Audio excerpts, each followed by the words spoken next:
আমাদের ঘরে অন্য ধর্মের তার ধর্ম তার কাছে, তার উৎসব তার কাছে, আমার ধর্ম আমার উৎসব আমার কাছে।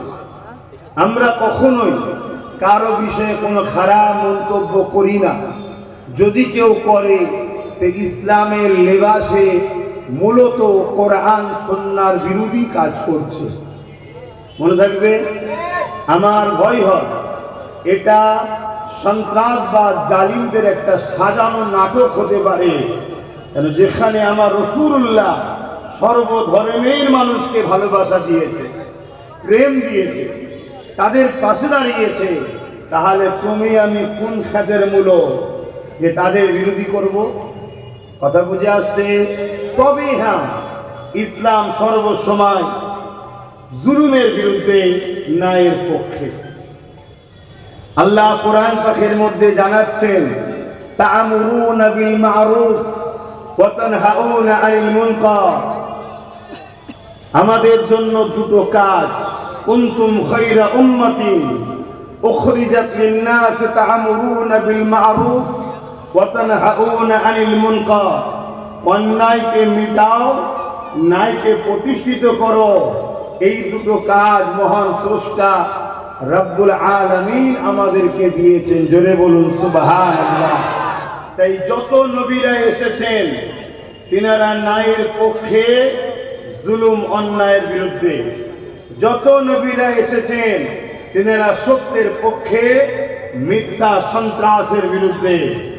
এমনকি নবী আলাইহিস সালামরা জালিম অত্যাচারী শাসকদের বিরুদ্ধে লড়াই, যুদ্ধ পর্যন্ত করেছে। জোরে বলুন সুবহানাল্লাহ। ইসলাম আমাদেরকে শিক্ষা দিচ্ছে সর্বসময় আমাদেরকে প্রতিটা মুহূর্তে প্রস্তুত থাকতে হবে জুলুমের বিরুদ্ধে সংগ্রাম করার জন্য, অন্যায়ের বিরুদ্ধে লড়াই করার জন্য, অত্যাচারের বিরুদ্ধে লড়াই, সংগ্রাম, যুদ্ধ করার জন্য। ইসলাম আমাদেরকে নামাজ যেমন ফরজ করেছে, জুলুম সন্ত্রাসের বিরুদ্ধে লড়াই করা ইসলাম আমাদের জন্য ফরজ করেছে। জোরে বলুন সুবহানাল্লাহ। আরো আওয়াজ দিয়ে বলুন সুবহানাল্লাহ। কিন্তু দুঃখের বিষয়, আজ আমরা নিজেদের পায়ে কুরুল নিজেরা মারার দরুন আজ একদল সন্ত্রাসরাই আমাদেরকে সন্ত্রাস বলছে, একদল জঙ্গিরা আমাদেরকে জঙ্গি বলছে, একদল সমাজ বিরোধীরা আমাদেরকে সমাজ বিরোধী বলছে, একদল জালিমরা আমাদেরকে জালিম বলছে। অথচ ইতিহাস বলছে যারা আজ আমাদের জালিম বলছে, যুগে যুগে তাদের মতো জালিম যারা এসেছে তাদের নাম নিশানা আমাদেরই উত্তরসূরিরা মিটিয়ে দিয়েছে। জোরে বলুন সুবহানাল্লাহ। ইতিহাস সেটাই সাক্ষী দিচ্ছে। কিন্তু আমরা একটা ভুল করেছি, সেই ভুলটা হলো এটাই, আর এটা ইচ্ছা করে আমরা ছাড়িনি, আমাদেরকে ছাড়ানো হয়েছে। তথাকথিত নামধারী লেবাসে সুরাতে মোল্লা, লেবাসে সুরাতে বক্তা, লেবাসে সুরাতে পীর পীরজাদা, যারা জুলুমের সঙ্গে আতাত করে আমাদেরকে বারবার শুধু নামাজ পড়ো, রোজা রাখো, হজ করো, টুপি পরো, দাঁড়িয়ে রাখো, এইটুকু শিখায়। বাকি যে ইসলামের একটা বড় অংশ আছে আল্লাহর সৃষ্টিকে জুলুমের হাত থেকে বাঁচাবার জন্যে, এতিম দুঃখী বিধবা অসহায়দের ঘরে বাঁচাবার জন্যে আমার নবী যে 11টা বছর ধরে লড়াই সংগ্রাম করেছে, এই ইতিহাসটা আমাদের কাছে চেপে দেওয়া হয়েছে। শুনছেন? আজ যখন এই ইতিহাস বাংলার অলিতে গলিতে আমার স্বার্থ সিদ্ধি ক্ষমতা অনুযায়ী আমি যখন বাংলার অলিতে গলিতে আওয়াজ তুলেছি, লক্ষ কোটি যুব সমাজ যখন আজ ভাইজান ভাইজান করে নবী বংশের আওলাদ অধম গোলাম নবীর আব্বাসের পাশে দাঁড়িয়েছে, তাই তথাকথিত নামধারী বক্তা মোল্লা মরি সাহেবদের আজ উপর থেকে চাপ আসছে, তোমাদের পিছনে এত খরচ করলাম, আব্বাস করছেটা কি? একে রোকো, একে রোকো। তাই তারা আমাকে রুকার হাজারো চেষ্টা করছে। কিন্তু মনে রাখবে, আল্লাহ কুদরতি হাত দিয়ে কারো যদি টিকি ধরে উপরে তোলে, দুনিয়া তার পা ধরে নিচে নামাতে। আপনারা বলুন, সাক্ষী দিন, নবীরা জুলুমের পক্ষে ছিল না জুলুমের বিরুদ্ধে ছিল? নবীরা গরিবদের পক্ষে ছিল না গরিবদের ঘরে শোষণ করত? নবীরা এতিম দুঃখী অসহায়দের পক্ষে ছিল না বিরুদ্ধে ছিল? আজ আপনারা বলুন, মহান রব্বুল আলামিন তিনি জালিমের পক্ষে না জালিমের বিরুদ্ধে? মহান রব্বুল আলামিন অত্যাচারী, স্বৈরাচারী, খুনি, বদমাইশ, জালিম এদের পক্ষে না আল্লাহ পাক এদের বিরুদ্ধে? বুঝতে পারছেন না আমার ভাষা? আল্লাহ পাক অন্যায়ের পক্ষে না অন্যায়ের বিরুদ্ধে? তাহলে আপনারা কোন দিকে থাকবেন, অন্যায়ের পক্ষে না বিরুদ্ধে? জোরে বলুন, অন্যায়ের পক্ষে না বিরুদ্ধে? কারা বিরুদ্ধে অন্যায়ে থাকতে চান হাত তুলে দেখান, হাত লম্বা করে তুলে রাখুন। আপনারা অন্যায়ের বিরুদ্ধে থাকতে চান, সন্ত্রাসের বিরুদ্ধে থাকতে চান, জুলুমের বিরুদ্ধে থাকতে চান, খুনি দাঙ্গাবাজ লুটেরাদের বিরুদ্ধে থাকতে চান, স্বৈরাচারীদের বিরুদ্ধে থাকতে চান? এ যুবক মনে রেখে দিও, থাকতে চান বলে তো হাত তুললেন। যুগে যুগে যারা অন্যায়ের বিরুদ্ধে ছিল, জুলুমের বিরুদ্ধে ছিলেন, তাদের উপরে কম জুলুম হয়নি? বলো, জুলুমের বিরুদ্ধে দাঁড়িয়ে আল্লাহকে খুশি করার জন্য জীবন পর্যন্ত দিতে রাজি আছো? আওয়াজ আওয়াজ আওয়াজ আওয়াজ! অন্যায়ের বিরুদ্ধে, মজলুমের পক্ষে, জালিমের বিরুদ্ধে, গরিব এতিম অসহায় বিধবাদের পক্ষে, নেশার বিরুদ্ধে যদি দাঁড়াতে চান, এই দুনিয়ায় কিন্তু আপনাকে অনেক জুলুমের মোকাবেলা করতে হবে, অনেক জুলুমের শিকার হতে হবে। সেই কষ্ট, জুলুম কি আপনারা সহ্য করতে পারবেন? বলুন ইনশাআল্লাহ। আল্লাহ আমাকে ও আমাদের তৌফিক দান করে, বলুন আল্লাহুম্মা আমিন। কেন মনে রাখবেন, রহমানের রাস্তা আর শয়তানের রাস্তা দুটো রাস্তা। রহমানের রাস্তায় যখন চলবেন, বাধা বিঘ্ন কাঁটা আগুনের উপর দিয়ে হাঁটতে হবে। কিন্তু কিছুদিন পর রহমান যখন আপনাকে পরীক্ষা করে নেবে যে বান্দা আমার খুশির জন্য আপ্রাণ চেষ্টা করেছে, রহমানের পক্ষ থেকে, আল্লাহর পক্ষ থেকে সাহায্য আসবে, শান্তি আর শান্তি দুনিয়ার আখিরাতের পেয়ে যাবেন। জোরে বলুন সুবহানাল্লাহ। শয়তানের রাস্তা শুরু হয় কাঁটার উপর দিয়ে, এই ফুলের উপর দিয়ে। শয়তানের রাস্তা শুরু হয় ফুলের উপর দিয়ে। কিছুটা যাওয়ার পর এমন অন্ধকার হয় যে অন্ধকার তার আপন জমিরাই তাকে গাড্ডায় ফেলে যায়। তোমার এলাকায় দেখো না, তোমার এলাকায় দেখো, যার জন্য 15 বছর শখ করলি বাবা, এখন বয়স হয়ে গেছে, তোকে আর পছন্দ নয়। কিন্তু রহমানের দলে যারা থাকে, রহমানের দলে যারা থাকে, মনকে শোনো, তারা যত পুরাতন হয়, রহমান তাদের দাম তত বাড়াতে থাকে। জোরে বলুন সুবহানাল্লাহ, আরো জোরে বলুন সুবহানাল্লাহ। দেখো না, আল্লাহ দেখো না, আমার মুজাদ্দিদ জামানের 5 আওলাদ, আমার মুজাদ্দিদ জামানের খলিফারা মুজাদ্দিদ জামানের সাথে ছিলেন। মুজাদ্দিদ জামান রহমানের দিকে তাদেরকে ডেকেছে, তাদের দাম আজও আছে না? না। মিলাও বাপ জানেরা, ভাইরা মিলান। আমি কোনো কথা আর কি গল্প করতে আসিনি, মিলান। আর আমি মিথ্যা কথা বলার জন্য আসিনি। হ্যাঁ, হাতের 5টা গোল সমান কি? আপনার পরিবারের 5টা সন্তান সমান কি? তাহলে আমাদেরও একটা দুটো এখন খোলা হয়ে যাচ্ছে। আল্লাহ তাদেরকে হিদায়েত করে, বলুন আমিন। যদি হিদায়েত কপালে না থাকে, দাদা পীরের সিলসিলার সাথে আল্লাহ এই খোলাগুলোকে তুলে লিখ, বলুন আল্লাহুম্মা আমিন, বলুন আল্লাহুম্মা আমিন। কারণ আমার দাদা পীর অনেক কষ্ট করে এই জায়গায় বাগান লাগিয়েছে। আপনারা সেই বাগানের ফল, আপনারা সেই বাগানের ফল। এত শহরে আমডাঙ্গায় এত মুসলমান, এত দিন, এত ইসলাম হয়নি রে বাবা। আমার দাদা হুজুর অনেক কষ্ট করেছে। আজকে দাদা হুজুরের বাগানের ক্ষতি হবে এমন কোন জায়গায় আমি যাব কেন? আমার যদি টুপি পরার স্বাধীনতা না থাকে সেখানে তো জুতো মেরে চলে আসবো আমি। আমার যদি সেখানে নিজের পছন্দের কথা, নিজের ধর্মীয় স্বাধীনতার কথা বলা যদি না অধিকার থাকে সেখানে আমি থুতু নিক্ষেপ করে চলে আসবো আমি। রেখে দিই তোর পথ, রেখে দিই তোর রাস্তা, তোর রাস্তায় আমি নেই। কেন নিঃশ্বাস ঘুরালি বা সব অন্ধকার। তখনও দাদাও পাশে নেই, দিদিও পাশে নেই। যদি রাসূলুল্লাহর হয়ে থাকতে পারো কবরে রাসূলুল্লাহ আসবে, জোরে বলুন সুবহানাল্লাহ।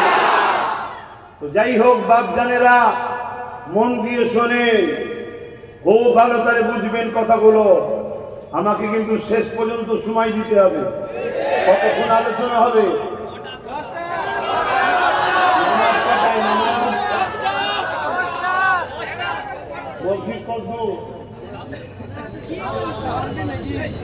মানে এখানে আওয়াজ হলে মসজিদে অসুবিধা হবে?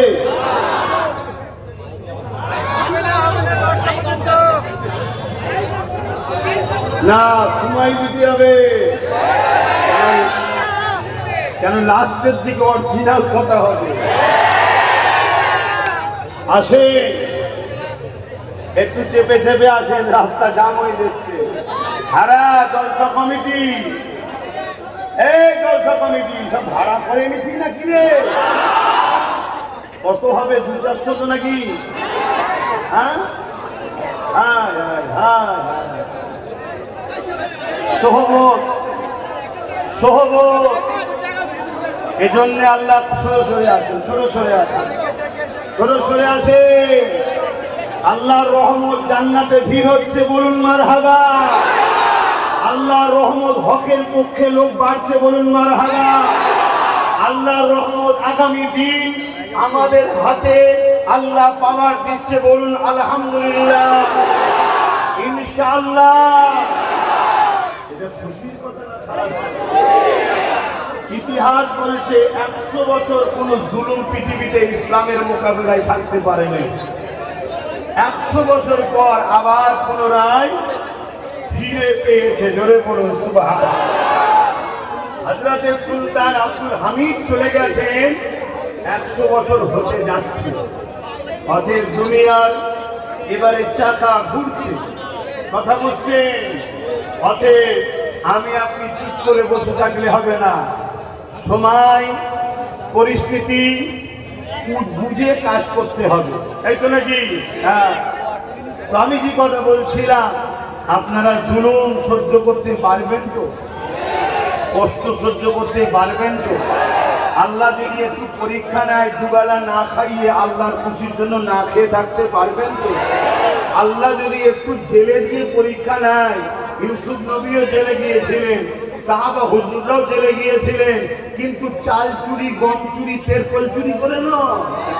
হকের পক্ষে থেকে যদি আল্লাহ একটু পরীক্ষা নেয় হকের পক্ষে থাকার দরুন, তাহলে একটু সহ্য করতে পারবেন তো? সবচেয়ে বড় বিষয়, জুলুমের বিরুদ্ধে লড়তে গিয়ে যদি আপনার জীবন চলে যায়, আল্লাহ যদি আপনাকে শহীদের দরজা দিতে চায়, আপনি কি এতে খুশি নন? আপনাদের মরণ হবে না? আমার মরণ হবে না? কবে হবে আমার? আমি জানি, আপনি জানেন। আজকে যদি আমার মরণ থাকে আপনারা বাঁচাতে পারবে?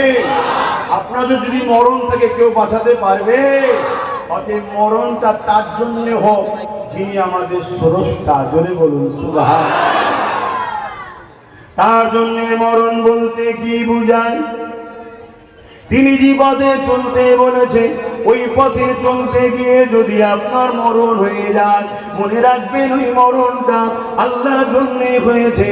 যেমন মা বাপের জন্যে মরণ, মা বাপের উপরে ভালোবাসা, এতিম গরিবের পক্ষে দাঁড়িয়ে জুলুমের বিরুদ্ধে লড়াই করা, অসহায় দুঃখীদের পাশে দাঁড়িয়ে জুলুমের বিরুদ্ধে লড়াই করা। এ যুবকেরা, তরুণেরা, বাপেরা, আর দুনিয়া আমাদেরকে নামাজ শুরু দিয়েছে, রোজা শুরু দিচ্ছে, হজ শুরু দিচ্ছে, কিন্তু দুনিয়া আমাদেরকে বদর ভুলিয়ে দিয়েছে, দুনিয়া আমাদেরকে উহুদ ভুলিয়ে দিয়েছে, দুনিয়া আমাদেরকে খন্দক ভুলিয়ে দিয়েছে। এক কথা, আমার রাসূলুল্লাহ মিরাজ থেকে নামাজ এনেছে, মিরাজ থেকে রোজা এনেছে। তার আগে নবী পাক 11টা বছর ধরে দুনিয়া জমিনে অসহায় গরিব দুঃখী এতিম বিধবা মুসলিম মানুষের পক্ষে দাঁড়িয়ে জালিম অত্যাচারী রোমের বিরুদ্ধে, জালিম অত্যাচারী পারস্যের বিরুদ্ধে, জালিম অত্যাচারী আবু জেহেল উতবার বিরুদ্ধে আল্লাহ নবী যে লড়াইটা করেছে, ওই লড়াইয়ের ইতিহাস আমাদেরকে দুনিয়াদার উলামারা ভুলিয়ে দিতে লেগেছে। কেননা দুনিয়াদার উলামাদের পিছন থেকে টিউনিং করার জন্য আজকের আবু জেহেল উতবা সাইবাদের হাত আছে। মাইকের আওয়াজ বুঝছে? আমাদেরকে একটা বড় ইনকিলাবের রাস্তা ভুলিয়ে দিয়েছে, অথচ অসহায়ের পাশে দাঁড়ালে কত বড় নিয়ামত। কাল কিয়ামতের ময়দানে আল্লাহ পাক যখন বান্দা বান্দীকে উঠাবে, তোমাকে আমাকেও সেখানে উঠানো হবে।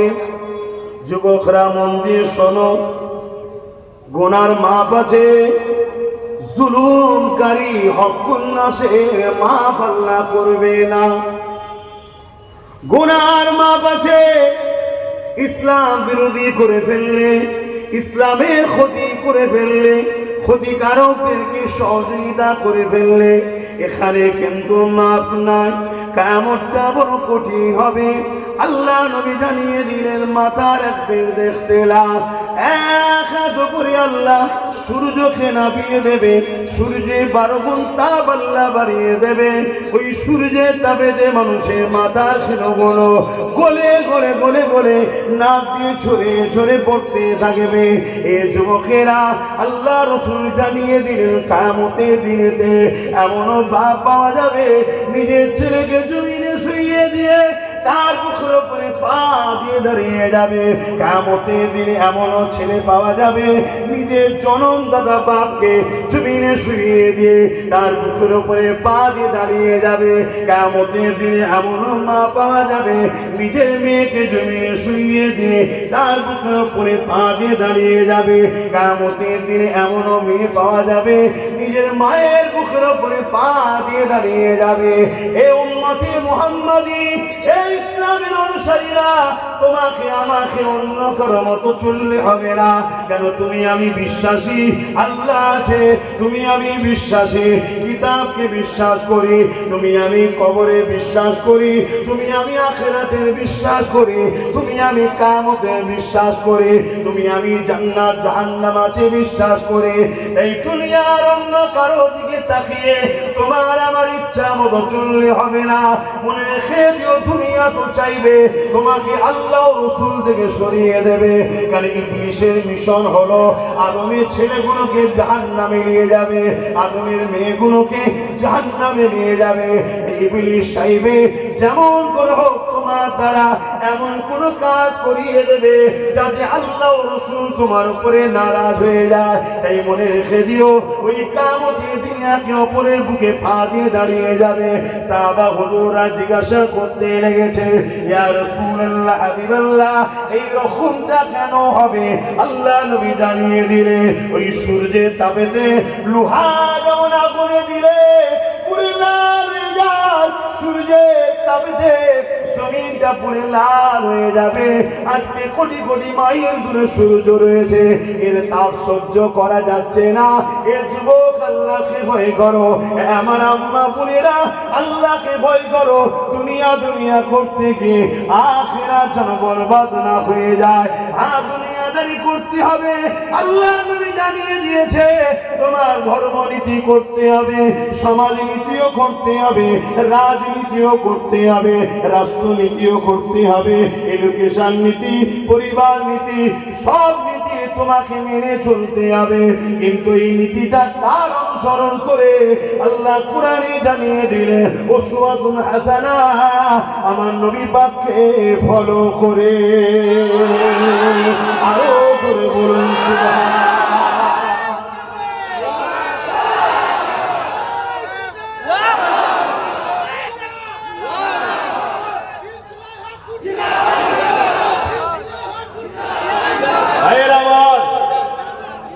তাহলে সবটাই ইসলামে আছে না নাই?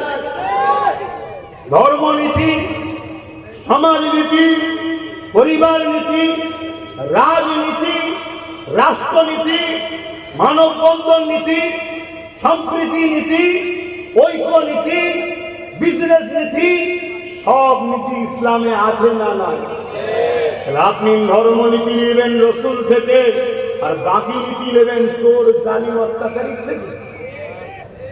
তাহলে আপনি মুনাফিকি করে ফেললেন, ধোঁকা দিয়ে ফেললেন। দুনিয়ার কে কি করছে আমার জানা দেখার প্রশ্ন নয়। আমার প্রশ্ন হলো সর্বকালের সর্বশ্রেষ্ঠ দোনো জাহানের সুলতান নবীদের নবী আহমদে মুস্তাফা মুহাম্মদ মুস্তাফা সাল্লাল্লাহু আলাইহি ওয়াসাল্লাম, যার সম্বন্ধে পৃথিবীর সমস্ত ধর্মের মহামনীষীরা বলেছে মুহাম্মদ রাসূলের মতো কেউ আসবে আর আসবে না। তিনাকে যখন আল্লাহ আমাদের জন্য মডেল করেছে, আমরা সবটাই করব, কিন্তু মুহাম্মদ রাসূল যেভাবে বলেছে ওইভাবে করব। জোরে বলুন সুবহানাল্লাহ। যুবক কিয়ামত বড় কঠিন হবে। আজ বললে কাল যদি, আজ বললে কাল যদি। যার খুশির জন্য রসুল ছেড়ে দিলে, যার খুশির জন্য ইসলাম ছেড়ে দিলে, যার খুশির জন্য আল্লাহ দিন থেকে দূরে সরে গেলে, সেই তোমাকে দুনিয়ায় তো ধোঁকা দেবে এবং পরকালেও সে তোমার পাশেই দাঁড়াবে। তাই করো, কিন্তু নিজের রসুলকে ভুলে নয়, নিজের অস্তিত্বকে মিটিয়ে নয়, নিজের দিনের ক্ষতি করে নয়। এটা হবে তোমার জন্য বরবাদির কারণ। আজ আমরা লোভে পড়ে গেছি। আল্লাহ রসুল তাই বললেন একটা সময় আমার উম্মতরা প্রচুর মার খাবে। সাহাবা হুজুররা জিজ্ঞেস করলেন মার খাবার কারণ কি হবে হুজুর? আল্লাহ নবী বললেন তারা লুবি হয়ে যাবে। দ্বিতীয় নম্বর, তারা মৃত্যুকে ভয় করবে, আল্লাহকে ভয় করবে না।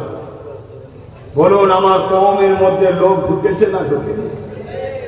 আমার কওমের মধ্যে আল্লাহর ভয় সরে গিয়ে মৃত্যুর ভয় ঢুকেছে না ঢুকেনি? এই জন্য আজ আমরা মার খাচ্ছি না খাইনি? চারিদিকে মার খাচ্ছি। সাহাবারা জিজ্ঞেস করেছিলেন সংখ্যা কি কম হবে? আল্লাহ রসুল বললেন না, সংখ্যা কম নয়।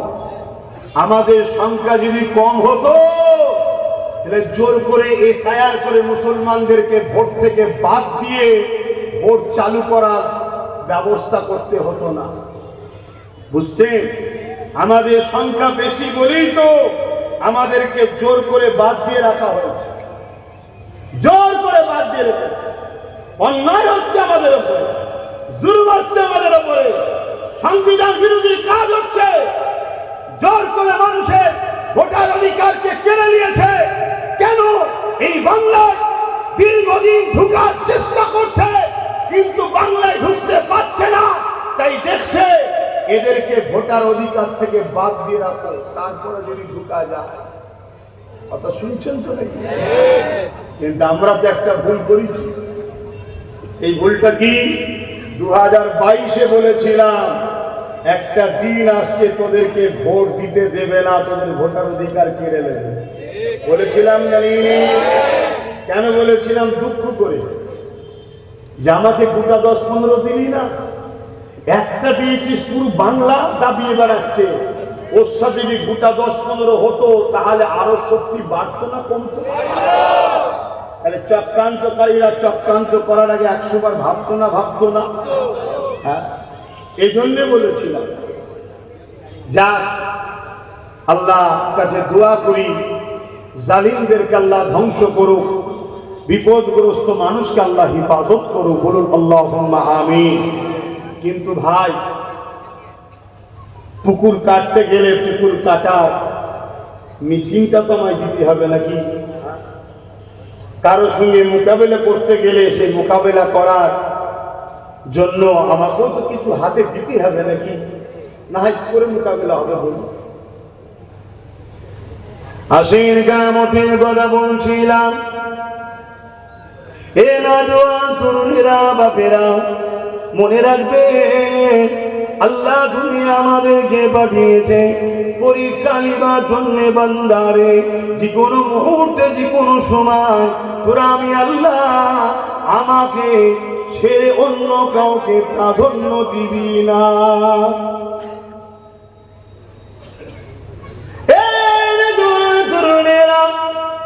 ইতিহাস আমাদেরকে জানতে হবে। বদরের ময়দানে 313 জন আমরা ছিলাম। জালিম সন্ত্রাসীর সংখ্যা ছিল 1000-এর উপরে। বিজয় আল্লাহ আমাদেরকে দিয়েছে। সংখ্যা দিয়ে কখনো আমরা জিতিনি রে বাবা। আমরা যখনই জিতেছি আল্লাহ পাকের সাহায্যে, নবী পাকের ভালোবাসা, প্রেম, যেটা ঈমান, ওই ঈমানের ওসিলায় আল্লাহর সাহায্যে আমরা জিতেছি।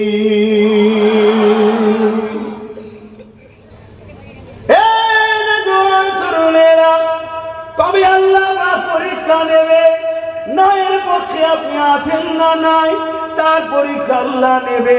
কখনো বিমার দিয়ে পরীক্ষা নেবে, কখনো দুঃখ কষ্ট দিয়ে পরীক্ষা নেবে, কখনো অভাব দিয়ে পরীক্ষা নেবে, কখনো এমন করে ভয় ভীতির মধ্যে দিয়ে পরীক্ষা নেবে। বান্দা আমি আল্লাহ আমার উপরে ভরসা করে টিকে থাকে কিনা, এই পরীক্ষা কিন্তু আল্লাহ পাক আমাকে আপনাকে নেবে। যেমন পরীক্ষা সাহাবা হুজুরদের উপরে নিয়েছে। সাহাবা হুজুরদের মধ্যে থেকে এক সাহাবা হুজুরের নাম আপনাকে বলি শুনে। মক্কা স্বৈরাচারী জালিম আবু জেহেল উতবা সাইবার বিরুদ্ধে আল্লাহ নবী যখন বলতে লাগলো, ওই ব্যক্তিটা গিয়ে এসে আমার নবী পাকের কাতারে দাঁড়িয়ে গেল। নাম দিলেন হযরত খাব্বাব রাদিয়াল্লাহু তাআলা। তিনি আমার নবী পাকের দলে চলে এলেন, নবী পাকের পিছনে দাঁড়িয়ে গেলে। এই খবরটা মক্কার জালিম, অত্যাচারী, স্বৈরাচারী, বদমাইশ নেতা আবু জেহেল উতবা সাইবার কানে পৌঁছে গেল। যারা আল্লাহ নবীর সাহাবী হযরত খাব্বাবকে ধরে নিয়ে গিয়ে তাকে বলতে লাগলো, এ খাব্বাব, তোমাকে আমরা রাজপদ দেবো, তোমাকে আমরা গদি দেবো, তোমাকে আমরা অর্থ দেবো, তোমাকে আমরা অনেক সম্মানিত করব। তুমি মুহাম্মদ রাসূলকে ছেড়ে দিয়ে আমাদের দিকে চলে আসো। আল্লাহ নবীর সাহাবী কি উত্তর দিয়েছিল? এক কথা বলেছিলেন, এ জালিম আবু জেহেল, শুনে রেখে দে, আমার আল্লাহ জুলুমের বিরুদ্ধে, আমার আল্লাহ অন্যায়ের বিরুদ্ধে, আমার আল্লাহ যখন জুলুম অন্যায়ের বিরুদ্ধে, আমি খাব্বাব কখনো আল্লাহর বিরুদ্ধে গিয়ে জুলুমের পক্ষে দাঁড়াতে পারবো না। আরো জোরে বলুন সুবহানাল্লাহ। বলে ইতিহাস কেন শোনানো হয়? আপনারা কি ভাবছেন শুধু কারবালা ইমাম হোসাইন পাকের সময় হয়েছিল? এটা ভাবছেন নাকি? এখনো কারবালা চলছে। এই কারবালার আখেরি ময়দান হবে ইমাম মেহেদী আলাইহিস সালামের নেতৃত্বে। ইমাম মেহেদী আলাইহিস সালাম জিতবে। বিজয় তো আমাদেরই মুকদ্দার। জোরে বলুন সুবহানাল্লাহ। সেই দিন হুজুর শুরু করেছে, কন্টিনিউ এ লড়াই চলছে। কার সাথে? এজিদের সাথে, হোসাইন পাকে। এজিদকে জালিম, স্বৈরাচারী, খুনি, চরিত্রহীন, সারাবি, বদমাইশ, লুটেরা, ধোঁকাবাজ, প্রজাদের উপরে অত্যাচারকারী। আজকের দিনেও কোন শাসক যদি এই খসলতের পাওয়া যায়, মনে রাখবেন সে আজকের এজিদ। আজকের এজিদের বিরুদ্ধে যারা লড়বে তারা আজকের দিনের হোসাইনি। জোরে বলুন সুবহানাল্লাহ। আরো জোরে বলুন সুবহানাল্লাহ। ইয়া রাসূলুল্লাহ, মনে রাখবেন আমি আপনাদেরকে দায়িত্ব নিয়ে বলছি, কারবালার মাঠের আর একটা অপশন আপনাকে একটু শোনাই, তাহলে বুঝতে আরো সুবিধা হবে। কারবালা ইমাম হোসাইন পাক বলেছিলেন যে আমি গদির জন্য এজিদের বিরোধী করিনি। আজ হোসাইনের গোলাম আব্বাস সিদ্দিকীও বলছে আমি কোন নেতা কেতা মন্ত্রী গদির লোভে কিন্তু আমি জালিমদের বিরোধী করিনি। আমি জালিমদের বিরোধী করছি এ কারণে আল্লাহ তাদের বিরুদ্ধে, ইসলাম তাদের বিরুদ্ধে। শুনছেন তো নাকি? ইমামে হোসাইন পাক ছিলেন ৭২ জন, আর এজিদের পক্ষে ছিল ২৫,০০০। কারবালার মাঠে কত? ২৫,০০০-এর মধ্যে ১৩,০০০ ছিল হাফেজ, আলেম, মুফতি। মনে থাকবে কার দিকে ছিল? এজিদের দিকে। তাহলে মুফতি থাকলে যে হক, হাফেজ থাকলেই যে হক, হুজুর থাকলেই যে হক, মৌলানা থাকলেই যে হক, তাহলে এজিদ কি হক ছিল?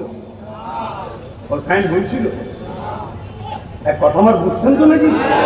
খুব ভালো করে বুঝুন, কেন কাল দুদিন পরেই পরীক্ষা। এখন যদি ভুল বোঝেন তাহলে ফেলে যাবে। কি আব্বা ভালো করে বুঝছেন তো নাকি? অনেকে বলবে যে আমার বংশের দিকে একটু খেয়াল করো। আরে এজিদ কে ছিল? কাতেবে ওহী, ওহী লিখা সাহাবীর ছেলে। তুই কে? তুই কাজ বই দিচ্ছিস? শুনছেন না শোনেন? আজান হচ্ছে। আচ্ছা আজান হয়ে গেল। ইতিহাস জানতে হবে বাপ, হয়ে গেলে বলবেন।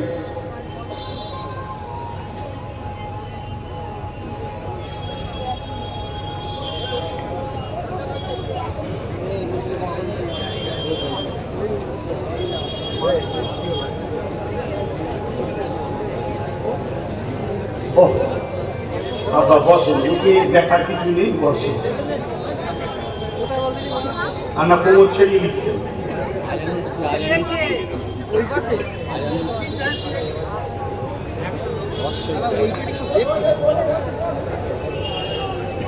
কোথায় কোথায় হয়েছি? হ্যালো, আজান দিচ্ছি এখানে, আজান দিচ্ছি এখানে।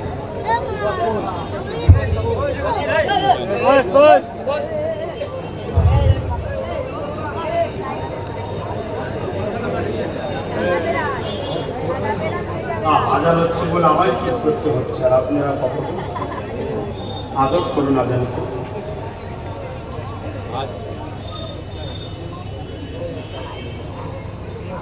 হয়ে গেলে বলবেন, শুনতে পাচ্ছি।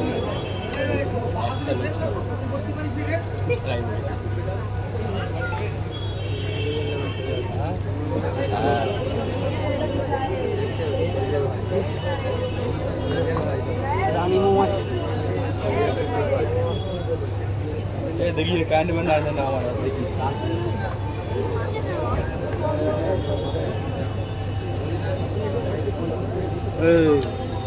आवाज तो कौन ठीक है तो यार तो ना तेरे से दिखता है हमारे तो ठीक है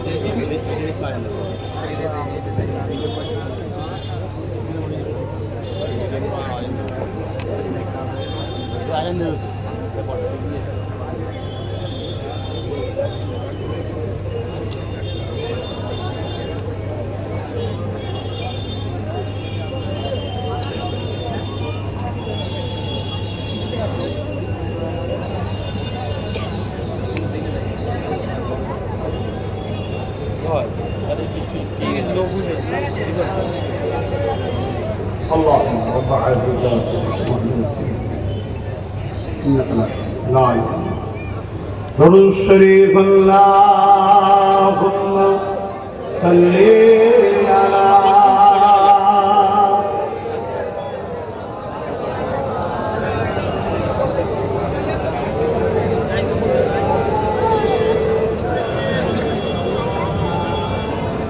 बारे बारे भाभी खुशी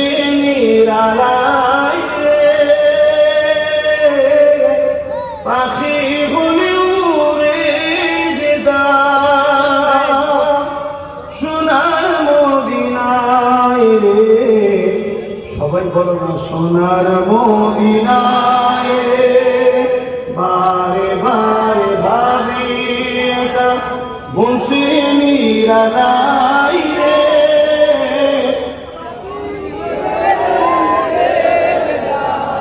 সোনার মদিনায় রে, সোনার মদিনায় রে। শুধু আমাকেই দেখেন, এরাও কত সুন্দর গল্প করছে দেখেননি? বুলবুলিরা কোথায় উড়ে যাও কোথায় রে, আমার সালাম পৌঁছে দিও।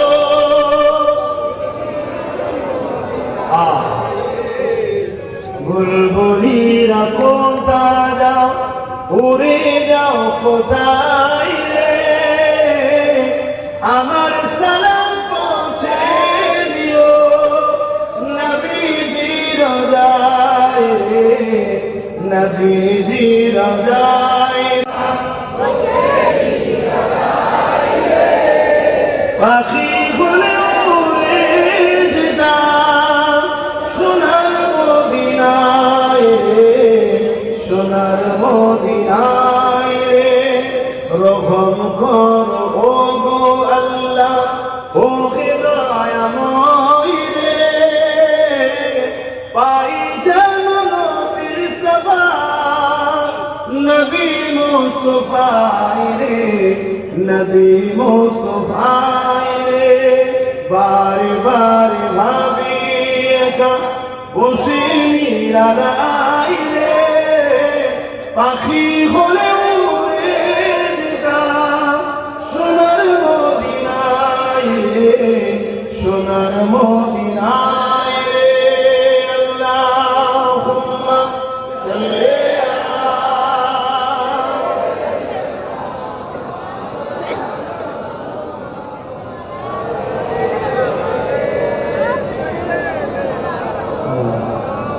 আমার আব্বা জানেরা ইতিহাস শুনতে হতো।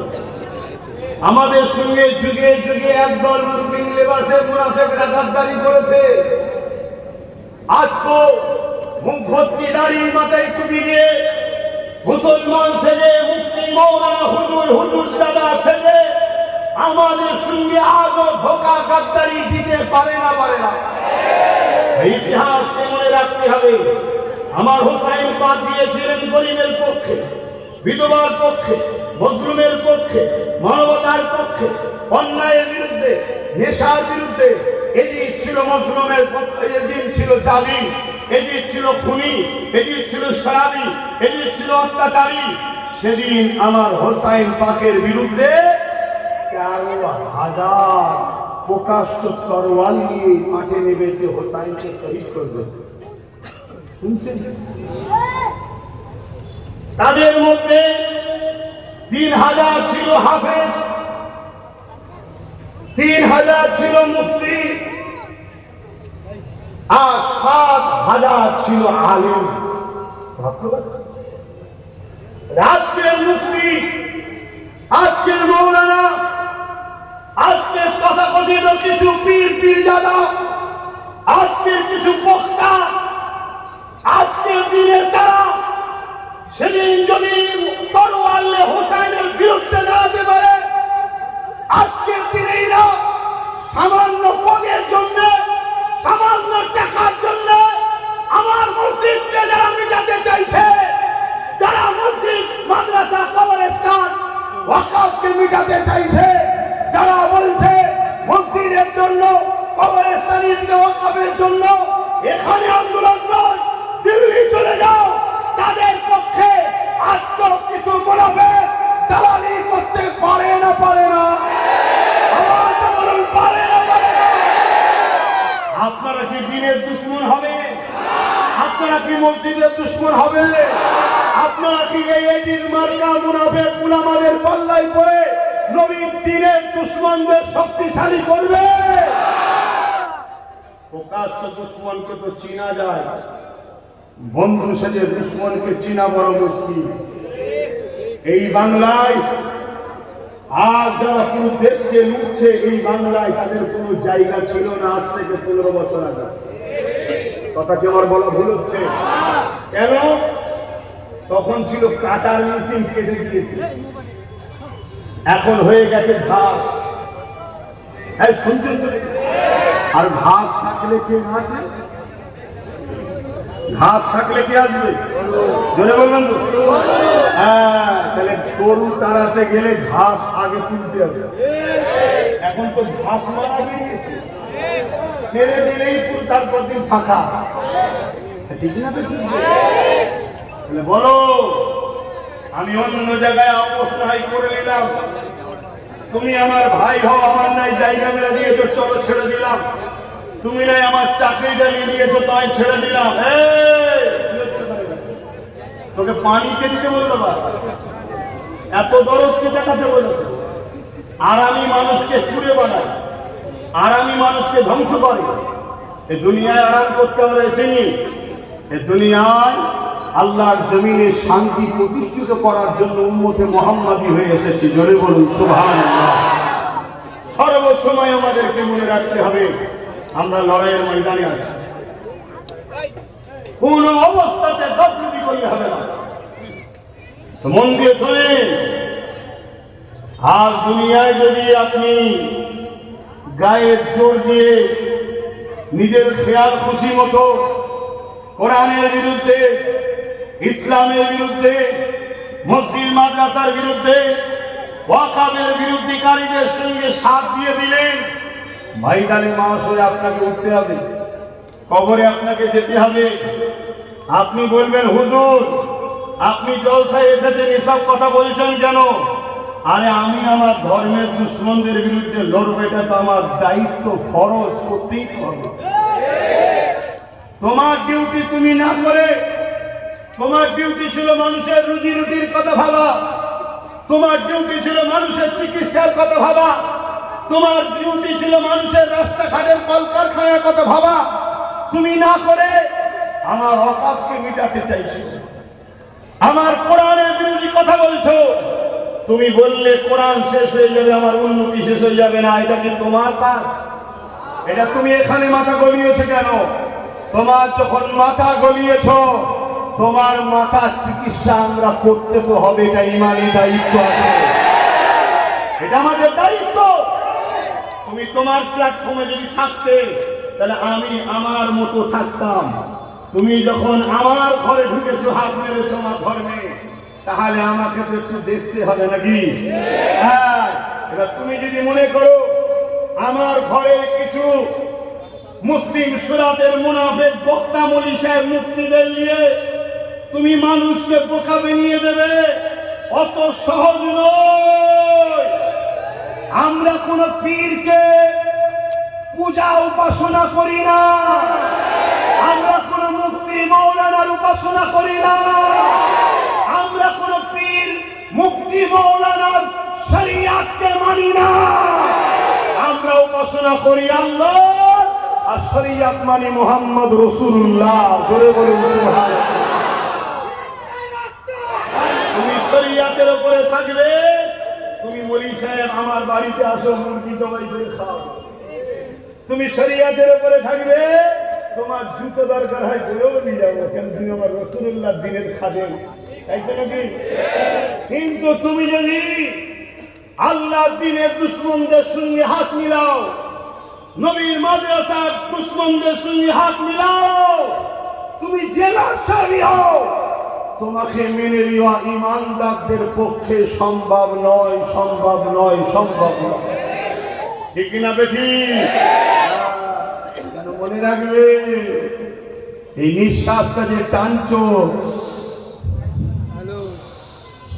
এটা আল্লাহ দয়া হচ্ছে, কোন নেতা নেত্রীর দয়া হয়নি, কোন হুজুরের দেওয়া জিনিস নয়, এটা এটা আল্লাহ দিচ্ছে। হ্যাঁ, হুজুর যদি আল্লাহর পক্ষে হয়, তার সাথে বিয়াদবি করলে আল্লাহ নারাজ হয়।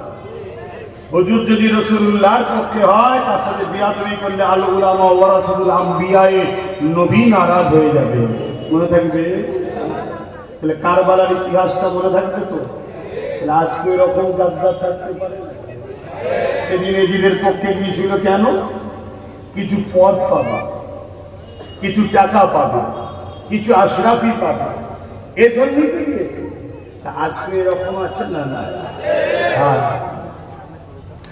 আবেরা নওজওয়ানেরা মন দিয়ে শোনেন, আল্লাহ নবী সাহাবী আল্লাহর খাব্বাব হুজুরের কথাটা বলে দিয়ে তো আমি তুমি ওয়াদা করলাম, ও আমার আল্লাহ তুমি আমাদেরকে কবুল করে নাও, বলো আমিন। জুলুমের বিরুদ্ধে দাঁড়াবো, ঠিক তো নাকি? গরিবদের পক্ষে থাকবো, ঠিক তো নাকি? অন্যায়ের বিরুদ্ধে থাকবো, ঠিক তো নাকি? দেশের পক্ষে থাকবো, ঠিক তো নাকি? দেশকে যারা বিক্রি করছে তাদের বিরুদ্ধে আমরা থাকবো, ঠিক তো নাকি? আজকে যখন ওয়াদা করেছো তাহলে একটু মন দিয়ে শুনে নাও, জুলুম কতটা হতে পারে তোমার আমার উপরে। এই জুলুমকে সহ্য করতে পারবে কিনা দেখো তো দেখি। কিন্তু হ্যাঁ, মনে রেখে দিও, দুনিয়ায় যত জুলুম হোক না কেন, পরকালে আযাবের তুলনায় দুনিয়ার জুলুমটা সামান্যটুকু কষ্ট। এই যুবকেরা, তরুণেরা, আল্লাহ নবী সাহাবী যখন গরিবের পক্ষে, নায়ের পক্ষে, এতিমের পক্ষে, মানবতার পক্ষে, সত্যের পক্ষে চলে গেল, সেই সময়ে যারা জালিম অত্যাচারী ছিল, সেই সময়ে যারা অত্যাচারী শাসক ছিল, আবু বকর উতবা সাইবার কানে যখন চলে গেল, আল্লাহ নবী সাহাবী হযরত খাব্বাব রাদিয়াল্লাহু তাআলাকে জোর করে বন্দী করে নিয়ে যে রডকে গরম করে দিয়ে হযরত খাব্বাবের ঠোঁটে লাগাতে লেগেছে। এ খাব্বাব, এই মুখ দিয়ে তুমি মুহাম্মদ রাসূলুল্লাহর পক্ষে কথা বলবে না, এইভাবে জুলুম করতে লেগেছে। আল্লাহ নবী সাহাবী তথাপি রাসূলুল্লাহকে ছাড়েনি। এই অবস্থা দেখার পরে ওই সময় খাব্বাবকে কি করলে? আল্লাহ নবী সাহাবীকে জালিমরা আগুন তৈরি করলো, ওই আগুনের উপরে আল্লাহ নবী সাহাবীকে হাত পা বেঁধে দিয়ে তিনাকে আগুনের উপরে বসিয়ে দেওয়া হলো। যেমন আমরা শিখ কাবাব তৈরি করি, দেখবেন এই গোশত থেকে রস ঝরে ঝরে পড়ে, আল্লাহ নবী সাহাবীর কোমরের থেকে ওই রস ঝরে ঝরে ঝরে ঝরে আগুনটা নিভিয়ে যাচ্ছে, আবার আগুন ধরাচ্ছে, আবার বসিয়ে দিচ্ছে, আবার আগুন ধরাচ্ছে, আবার বসিয়ে দিচ্ছে। এ যুবক, এই আমডাঙ্গাতে মসজিদ মাদ্রাসা দাঁড়ি ডুবি এত সহজে আসেন রে। আজ তুমি সামান্য 500,000-এর জন্য আল্লাহ দিনের দুশ্মনের সাথ দিও না গো। মনে রেখে দিও, আল্লাহ ছাড় দেয়, ছেড়ে দেয় রে। ফিরআউনকে আল্লাহ মেরে দিয়েছে, ছাড় দিয়েছিল, কিন্তু পাকড়াও করেছে। নমরুদকে আল্লাহ ছাড় দিয়েছিল, ছেড়ে কিন্তু দেয়নি। হিটলারকে আল্লাহ ছাড় দিয়েছিল, ছেড়ে কিন্তু দেয়নি। চিঙ্গিস খানকে আল্লাহ ছাড় দিয়েছিল, ছেড়ে কিন্তু দেয়নি। আমার দেশে কত জালিম এসেছিল, তাদেরকে আল্লাহ ছাড় দিয়েছিল, ছেড়ে কিন্তু দেয়নি। আজকে যে জালিম গুলো আছে, এদেরকে হয়তো আল্লাহ ছাড় দিয়েছে, ছেড়ে কিন্তু দেবে না, এদেরকে আল্লাহ শেষ করে দেবে।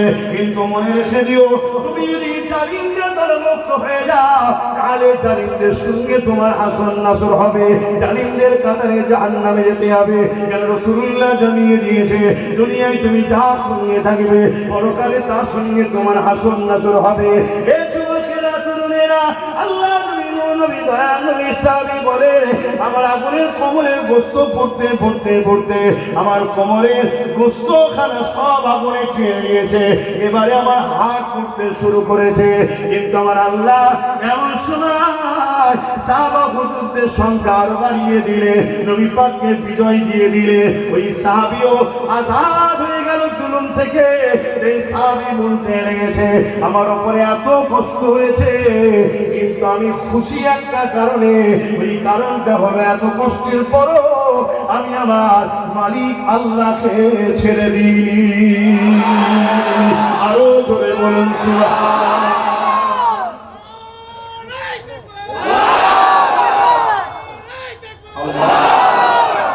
মনে রাখবেন, মনে রাখবেন, যুগে যুগে ইসলামের বিরোধী করেছে কয়েক শ্রেণীর মানুষ। তার মধ্যে এক শ্রেণী হলো অত্যাচারী, স্বৈরাচারী, জালিম শাসক, যারা মানুষের প্রভু সাজা স্বপ্ন দেখে। তাদের বিরুদ্ধে ইসলাম লড়াই করেছে না করেনি? সাহাবা হুজুরদের উপরও এই জুলুম অত্যাচার করেছে। সাহাবা হুজুররা এত জুলুম অত্যাচার সহ্য করার পরও নাই সত্য, সাম্য, প্রেম, ভ্রাতৃত্ব, ঐক্য, মানববন্ধন, ইনসাফ, ইনসানিয়াতকে ছেড়ে কখনো যায়নি। খুব ভালো করে শোনেন আমার আব্বা জানেরা, নামাজ আমার ব্যক্তিগত ইবাদত। নামাজ আমি পড়লে আমার লাভ, সমাজের লাভ নেই। রোজা আমার ব্যক্তি জীবনের ইবাদত, রোজা রাখলে আমার লাভ, সমাজের লাভ নাই। দাড়ি আমার ব্যক্তিগত সুন্নত, দাড়ি আমি রেখেছি, আমার স্বভাব হচ্ছে যে রাখেন তার স্বভাব নেই। টুপি আমার ব্যক্তিগত সুন্নত, অর্থাৎ আমি পড়েছি, আমার নেকি হচ্ছে, সমাজের লাভ নেই। কিন্তু মনে রাখবেন, এই সমাজকে নেশা মুক্ত করা এটাও নবীর সুন্নত। কিন্তু এই কাজ যদি আমরা করতে পারি, পুরো মনুষ্য জাতি বিপদ থেকে বেঁচে যাবে। জোরে বলুন সুবহানাল্লাহ। আমাদের উচিত নেশার পক্ষে দাঁড়ানো না বিরুদ্ধে। জোরে বলো। আর আজকে যদি কোনো মোল্লা মলি সাহেব মাতাল সরকারের সাথ দেয়, তাহলে সেটা তার কর্মদোষ, এতে আমাদের কিছু করার আছে? আমাদেরকে তো সাবধান হতে হবে নাকি? হ্যাঁ, তো মনে রাখবেন, আল্লাহ রাসূল আমাদেরকে শিখিয়েছে এই জুলুম অত্যাচারকে বন্ধ করার জন্য লড়াই করা। আমার নবী পাক সাল্লাল্লাহু আলাইহি ওয়াসাল্লাম উহুদের ময়দানে ডান্ডা মুবারক শহীদ হয়েছিল। লড়াইটা কিসের ছিল উহুদের ময়দানে? বলুন। একদিকে অত্যাচারী জালিম শাসক, আর একদিকে মজলুমদের পক্ষে রাসূল ও নবী সাহাবারা। জোরে বলুন সুবহানাল্লাহ। আজকেও সেই লড়াই হচ্ছে না? জোরে বলুন। তাহলে আপনি কোন পক্ষে থাকবেন? অত্যাচারী স্বৈরাচারীদের পক্ষে না গরিব দুঃখী মুসলিমদের পক্ষে? এটা আপনাকে ডিসাইড করতে হবে, আপনাকে ভাবতে হবে। বড় দুঃখ লাগে যে এটা যেভাবে সমাজে জলসাগুলো হচ্ছে, যেন মনে হয় ইসলামে দাড়ি, টুপি, নামাজ, রোজা, মসজিদ, মাদ্রাসা ছাড়া আর মনে হয় কিছু নেই। অথচ আমার রাসূলুল্লাহ গায়ের মুসলিম যখন বিপদে পড়েছে, তার পাশে দাঁড়িয়ে লড়াই করেছে। আমার রাসূলুল্লাহ তাদের হয়ে আওয়াজ তুলেছে, যাদের গলায় দেবদেবীর মূর্তি ছিল, তাদের জন্য রাসূলুল্লাহ দাঁড়িয়ে আওয়াজ তুলেছে জালিম শাসকদের বিরুদ্ধে। আমার রাসূলুল্লাহর এই ব্যবহারটা দেখে সেই সকল লোকেরা দলে দলে দলে দলে আমার নবীর দিবানা হয়ে নবীকে রাসূল বলে মেনে নিয়েছে। জোরে বলুন সুবহানাল্লাহ। আর আজকে মুসলিম এলাকা মানে বলুন বদমাইশ, জুলুম, চোর, ডাকাত, খুনি, মারপিট করার লোক, এসব সমাজে বলছে না? বলে এটা কেন হলো? এটা এমনি এমনি হলো না, পড়ানো হয়েছে। জোরে বলেন। কখনো এ দলের হয়ে লড়াই, কখনো ও দলের হয়ে লড়াই, কখনো এ দলের হয়ে লড়াই। তারা আমাদেরকে শুধু ব্যবহার করেছে, আর আমাদের কপালে শুধু একটা করে দাগ লাগিয়েছে। মুসলিম এলাকা, মুসলমান মানে মারপিট করে, মুসলমান মানে লোটে, মুসলমান এলাকা মানে জুলুম হয়, মুসলমান এলাকা মানে শিক্ষা নেই, মুসলমান এলাকার রাস্তাঘাট ঠিক নেই, মুসলমানরা নোংরা, ওরা সন্ত্রাস, এসব বেরোচ্ছেন করে। এটা বহুত দিন ধরে এই চক্রান্ত চলে আসছে। এই চক্রান্ত থেকে বাঁচতে গেলে আপনাকে নিজেকে মালিক হতে হবে, তারও হয়ে কর্মচারী হয়ে লড়াই করতে হবে। নিজেকে মালিক হতে হবে। আপনি আমার ভাই, আমি কেন আপনার বিরোধী করব? যদি আপনি নিজে মালিক হতে চাইতেন, আমি আপনার বিরোধী করতাম না। কারণ আপনি আমার ভাই, আমি আপনার পক্ষে কথা বলতাম। কিন্তু আপনি নিজে মালিক না হয়ে আপনি কারো পা চাটতে ব্যস্ত হয়েছে।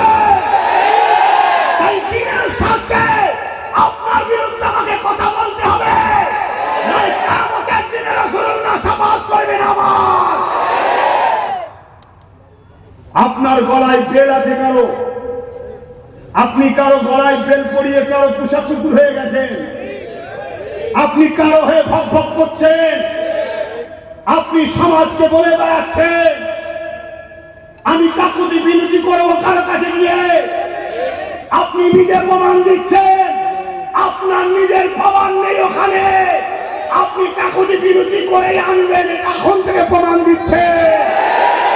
আমি বুঝতে পেরে গেছি, আপনি যদি নিজের স্বতন্ত্র, নিজের ক্ষমতা, নিজের পায়ে দাঁড়াতেন, কেউ যদি আপনাকে টিউনিং করার না থাকতো, কারো হাত আপনার মাথায় যদি না থাকতো, আপনি নিজে বলেছেন আমার মাথায় হাত আছে, মাদ্রাসার দুশমনের হাত, যে বলেছে কোরআন শেষ হয়ে যাবে তার হাত আপনার মাথায় আছে, আপনি স্বীকার করেছেন। অতএব কোরআনের দুশমনের হাত যদি আপনার মাথায় থাকে, আপনার মতো ভাই দিয়ে কখনো দিন ইসলাম ও মুসলমানদের কল্যাণ হতে পারে না। কথা কি আমার ভুল বুঝছেন আপনারা? এখন অস্তিত্বের লড়াই, আগামী দিন আমার কবর থাকবে কিনা সেই লড়াই, আগামী দিন আমার মসজিদ মাদ্রাসা থাকবে কিনা সেই লড়াই, আগামী দিনে এই বাচ্চাগুলো মোহাম্মদ রাসূলুল্লাহর কালমা পড়তে পারবে কিনা সেই লড়াই, আগামী দিন আমাদের ঘরের বেটিগুলো সতীতা বাঁচাতে পারবে কিনা সেই লড়াই, আগামী দিন আমাদের ঘরের মেয়েগুলো নিকাব বোরখা পরে বাইরে বেরোতে পারবে কিনা সেই লড়াই। পাশাপাশি রুজি রুটির তো লড়াই আছেই আছে, কিন্তু আমি যতটুকু জানি ৭৯ বছর দেশ স্বাধীন হয়েছে, আমরা খেতেই খাচ্ছি, তাই তো নাকি?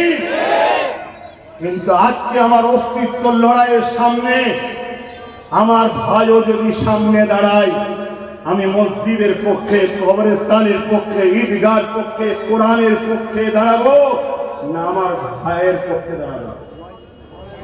কথা বলেন আপনারা, বলছেন আপনারা, বলছেন আমার কাছে কোরআন আগে না আমার বাপ মাগে, আমার কাছে কোরআন আগে না আমার মসজিদ মাদ্রাসায়, আমার কাছে কোরআন আগে না আমার ভাই আগে? আপনি বলুন, আপনাদের কাছে কোরআন আগে না আপনার সন্তান আগে?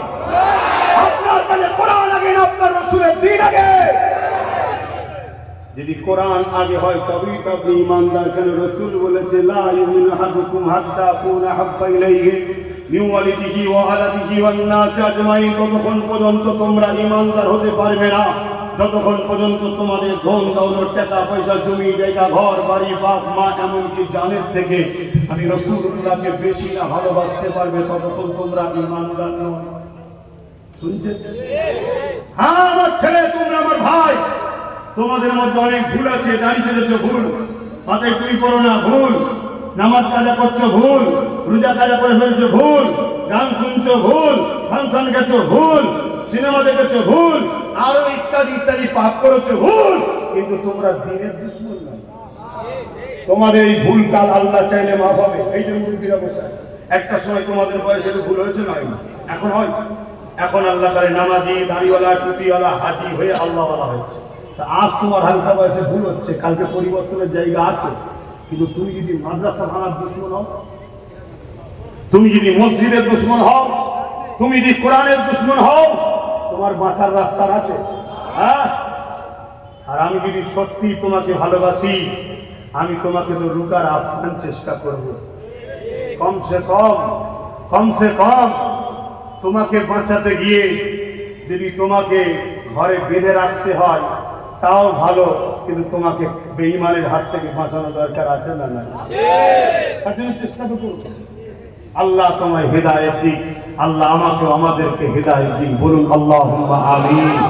আমার কথায় কেউ কষ্ট বেজার হচ্ছে?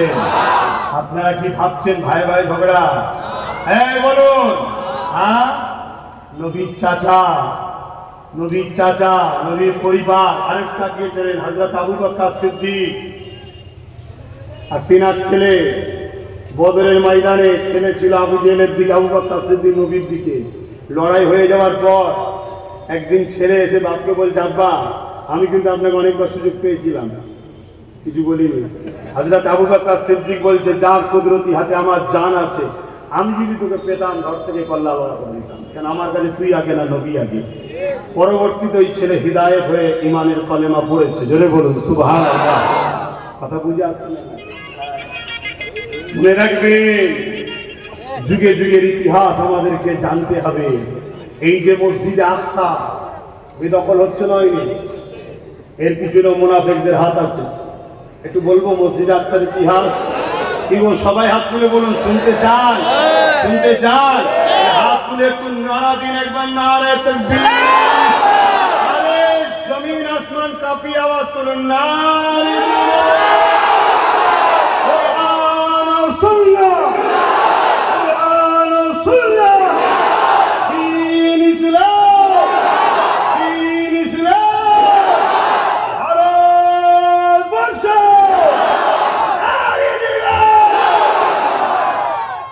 দেশ আমাদের, এদেশ জোরে বলুন, বুকে হাত দিয়ে বলুন, এদেশ এদেশ।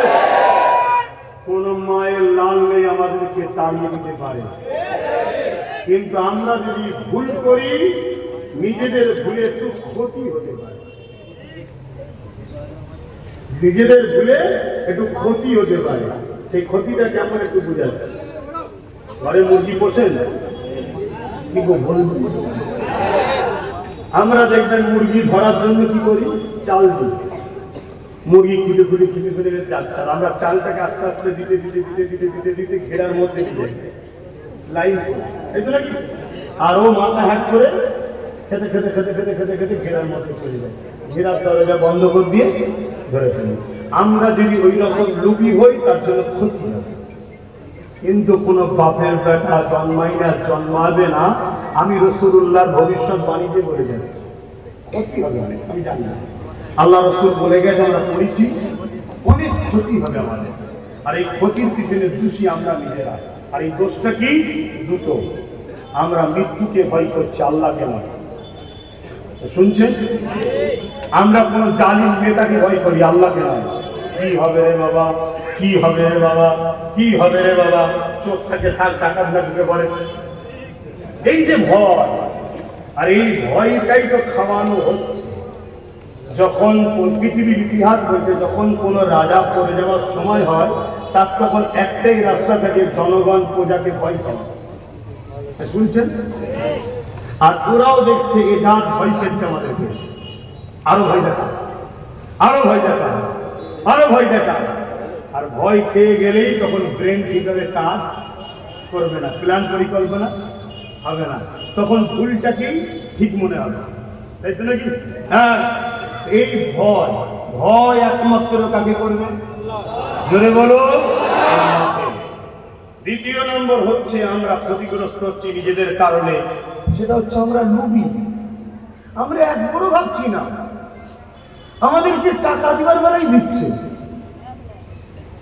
টাকা দিবার বেলায় দিচ্ছে, যখনই বলছি ভাগিদারি দাও দিচ্ছে না, যখনই বলছি পদ দাও দিচ্ছে না, যখনই বলছি আমার ছেলেকে আইএস বানাও বানাচ্ছে না, আমার ছেলেকে জজ বানাও বানাচ্ছে না। তার মানে কি পজিশনটা দেবে না, যত খুশি লে খা, খেয়ে দিয়ে মোটা তাজা হয় না, আমরাই তো তারপরে ঝাড়বো। কথা বুঝছেন না?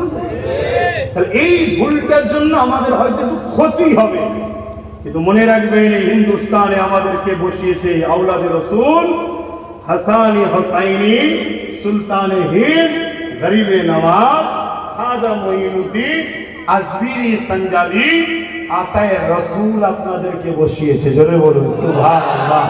কোন মায়ের বেটা নয়, কোন কেউ নয়, আপনাদেরকে উজাড় করে দিতে পারে, আপনাদেরকে তাড়িয়ে দিতে পারে। কথা বুঝে আসছে? এবারে বলবেন তাহলে ওই যে 60 লক্ষ বাদ চলে গেল কি হবে? ওটাও দেখুন আমাদের দোষী হয়েছে, আমাদের দোষী হয়েছে না? আমার কথা রেগে যাচ্ছে, মনে কষ্ট পেচ্ছে, তখনও আমাদের দোষ আছে না? কথা বলুন, যখন কারো হাতে ছিল, যেখান থেকে করা সম্ভব, তখন আমরা আন্দোলন করি, তখন আমরা নাকে তেল দিয়ে ঘুমাচ্ছি, আরে দাদা দিদি আছে দেখে দেবে। আর এখন চলে গেছে যখন অন্যজনের হাতে, এখন আর কিছু লাইন নেই, তখন আমরা হুড়ুহুড়ি করছি। শুনছেন না? শুনেছি। মনে রাখবেন, এই ভারতে আরো রাজ্যে এসআইআর হচ্ছে, পশ্চিম বাংলার মতো কোন রাজ্যে এই অসভ্যতারা হল। পশ্চিম বাংলায় এই অসভ্যতারা হলো কেন? আমার বাড়ির কর্তার দোষ আছে না? না আছে। বলুন বলুন, আপনি তো কর্তার দায়িত্বে ছিলেন, আপনি দায়িত্ব থাকাকালীন কি ঘাস কাটবেন? কথা বলছেন না কেন? তাহলে আপনি সাপ হয়ে কামড়েছেন আর ভেতরে গিয়ে সই করে এসেছেন। সই না করলে ঢুকলো কি করে? যে কোনো জিনিস এটা সিগনেচার করতে লাগে না, লাগে না? সই না হলে ঢুকলো কি করে? বোঝার চেষ্টা করে। এরও সমাধান আছে, সেই সমাধানটা টাইম মতো, টাইম জায়গায়, ঠিক জায়গাতে ছাড়তে হবে। কথা বুঝছেন না? বলেন না? আর নিজেদের হাতে যদি এরকম না থেকে এরকম হয়ে যায়, তাহলে কি হবে? হবে না? হবে না? তাহলে এইগুলো যদি বুঝার হয় বুঝে নেন, তাহলে মনে রাখবেন এখানে সবাই যত শোনার লোক নয়, এর মধ্যে সব উপর থেকে পাঠানো আছে, সব টার্গেট এখন আমার কথা বুঝে আসছে। আমি সবই বুঝি, কিন্তু দুঃখ এক জায়গায় লাগে, দুঃখ এক জায়গায় লাগে যখন সোশ্যাল মিডিয়ায় দেখি 5 বছর 10 বছর আমার সঙ্গে ছিলিস, হঠাৎ করে কি লোকে বলি রে জাহান্নামের খাদের নাম নিয়ে জানি, এটা দেখে লোক লাগে। কোন একজন ভাই বেশি দূর নয়, এর পাশের কোন এক বিধানসভায় আজকের দিনে সে কিন্তু দাঁড়াবার জন্য উপযুক্ত ছিল, কি লোভে পড়ে গেছিল জানি না, আজকে না ঘরকা না ঘাটকা, না ওখানে না এখানে। আল্লাহ জাত পাকের কসম করে বলেছি এই গুণ দশা ঠিক এরকমই হবে। কেন? আমি দুনিয়ার কোন স্বার্থ নিয়ে লড়াই করছি না। আমার প্রাণ প্রিয় ছোট ভাই নওশাদটাকে রাজনীতিতে নেমেছি, ও যদি রাজনীতি না করে আমার মতো জলসা করতো, তোমাদের মতো হাজার হাজার লোক এসে পয়সা দিয়ে ওকে নিয়ে এসে মুখের দিকে তাকিয়ে বসে থাকতো, ঠিক না বেঠি? 40 দিন জেল খাটলো নবী বংশের বাচ্চা, ওয়াকাবি আন্দোলন করতে গিয়ে মার খেলো, মাথায় লাঠির বাড়ি মারলো, তার চরিত্রের উপরে আঘাত দেওয়া হলো, কি না করতে বাদ দিয়েছে, সব কিছুকে সহ্য করে তারপরও তাকে সামনে ফেলে রেখেছি একটাই কারণ, আমার রাসূল বলেছে যে মানুষকে ভালোবাসবে মহান স্রষ্টা কিয়ামত দিন তাকে ভালোবেসে জান্নাত দেবে। জোরে বলুন। সে মানুষ হিন্দু হতে পারে, আমি তো বলেছি যেই হোক, তুই মানুষের নেতা, দেশকে সেবা করতে গেছিস, মানুষকে সেবা করতে গেছিস, তোর ধর্ম তোর হৃদয়ে থাকবে, তোর কাছে সবাই সমান। কোন নেতা যদি অমুসলিমকে ঘৃণা করে যে অমুসলিমকে দেবো না, কিয়ামত দিন ওই লিডার আল্লাহকে ধরা পড়বে। শুনছো? এর নাম ইসলাম। আজকে আপনি আমায় ভালোবাসেন বলেন, আপনারা আমার ভাই হন বলেন, আর আমার ভাইকে যারা 40 দিন জেল খাটালো, আমার ভাইকে যারা ওয়াকাবি আন্দোলন করার জন্য জেল খাটালো, আমার ভাইয়ের যারা মাথা ভাঙলো, তারা যদি ক্ষমা চেয়ে নিত আলাদা কথা ছিল, ক্ষমাও চাইলো না, তার সঙ্গে তুমি গলায় গলায় মিলবে আর আমার কাছ থেকে ভালো কিছুর আশা করবে, এটা হতে পারে ভাই? আপনারা করবেন? আপনারা করবেন? এরপরও আপনাদেরকে বলছি, আল্লাহকে ভয় করেন, নবীকে ভালোবাসেন, দুনিয়াদারি করতে হবে, সংসার দেখতে হবে, কারবার দেখতে হবে। বলুন এত আশ্রে আশ্রে লাভ কিছু হচ্ছে? আর আল্লাহর উপরে ভরসা করুন, দেখবেন সব পেয়ে যাবে, সব পেয়ে যাবে। আসেন আমি দুটো ছোট্ট কথা বলবো। প্রথম কথা হলো, আপনাদের এই আমডাঙ্গার পাশে ভাটপাড়াতে এক এমএলএ রয়েছে, কখন কোন দলে থাকে বোঝা বড় মুশকিল। রাত্রে ঘুমিয়েছিলাম, শুনলাম বিজেপিতে, সকালে উঠে দেখি টিএমসিতে, দুপুরে ঘুমালাম, ঘুম থেকে উঠে দেখি আবার বিজেপি, আবার রাত্রে শুনছি ঘুম থেকে উঠে সকালে আবার টিএমসি। এখন তিনি বর্তমান কোন দলে আছে আমি ঠিক বলতে পারছি, আপনারা জানেন? আচ্ছা যাক, যে দলে থাকুক, আমার প্রশ্নটা নয়, আমার প্রশ্ন এটা, ও যখন টিএমসিতে ছিল আদানের বিরুদ্ধে মামলা করেছিল, রাজ্য সরকার যদি আমাদের দরদি হয়, আদানের বিরোধী মামলাকারীকে নিল কেন?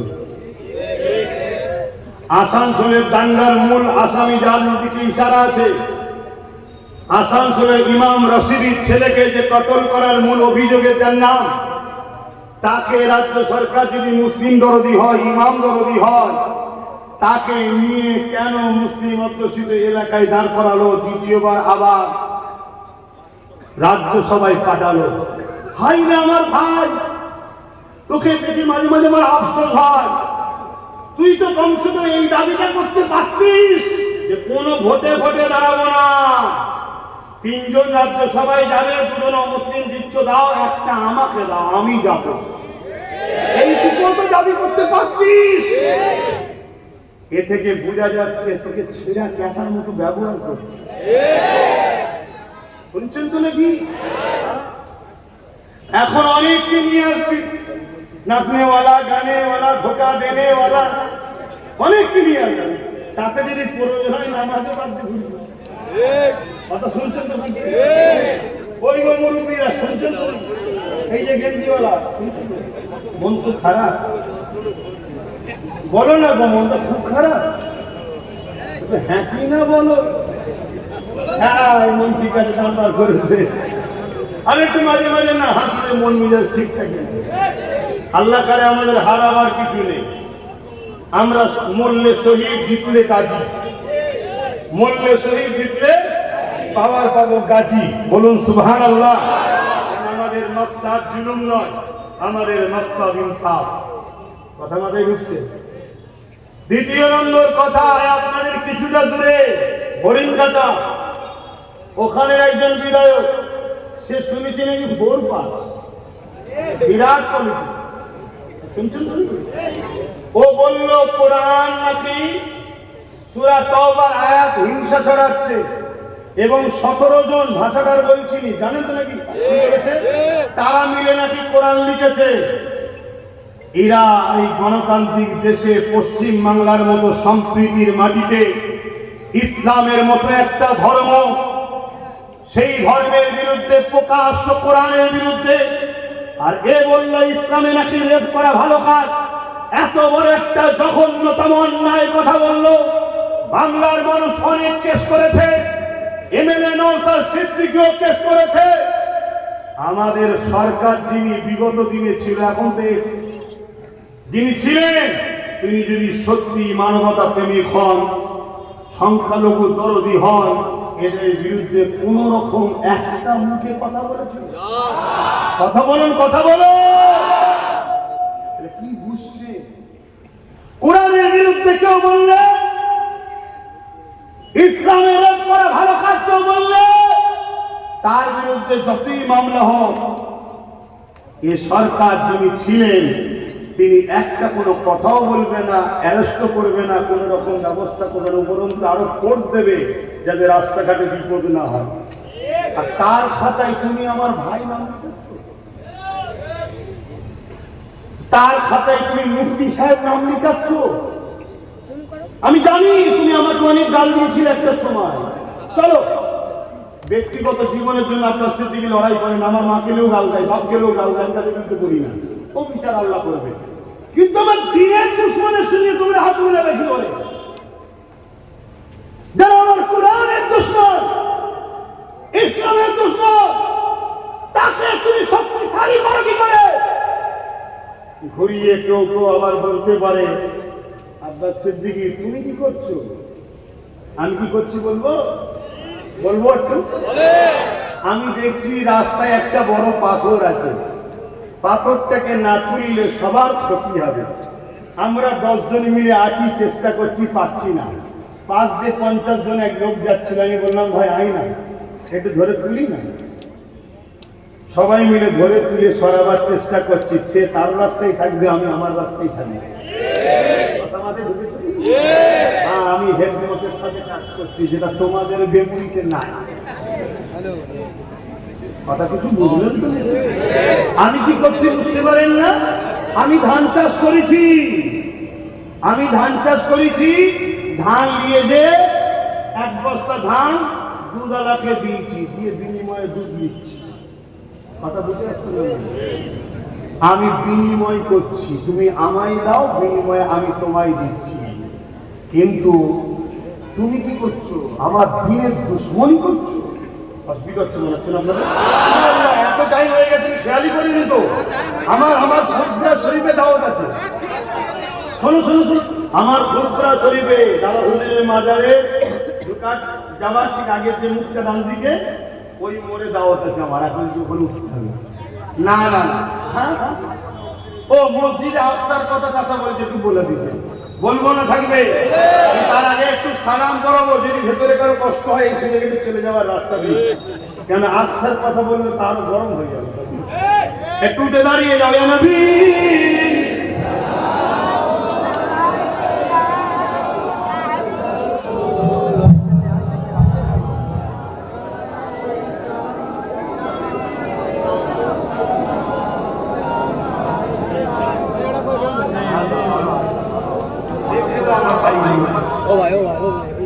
একটু ভাইগুলোকে দেখতে দাও।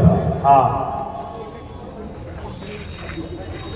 আল্লাহ নবী বললেন, বুখারীর হাদিস, রেকর্ড হচ্ছে তো, আল মারহু মা মান হাব্বা, দুনিয়ায় যে যাকে ভালোবাসবে পরকালে সে তার সাথে জান্নাতে যাবে। জোরে বলুন সুবহানাল্লাহ। নবীর গোলাম হিসাবে আপনারা আমাকে ভালোবাসেন? নবীর গোলাম হিসাবে ভালোবাসেন? হাত তুলে দেখান। ভালোবাসেন? হাত তুলে রাখেন, হাত লম্বা করে তুলে রাখেন। ভালোবাসেন? আমি আপনাদের ক্ষতি করছি মনে হয়? ক্ষতি করছি মনে হয়? ক্ষতি করছি মনে হয়? হাত নামান। এই সম্পর্কটা কালকে 200, 400, 500, 1000 টাকার জন্য শেষ হবে না তো? এই ভালোবাসার দাবি রাখলাম। আমি সার্ভে করে দেখছি আপনারা 1 নম্বরে আছেন এখানে। আজকের তারিখ পর্যন্ত আপনারা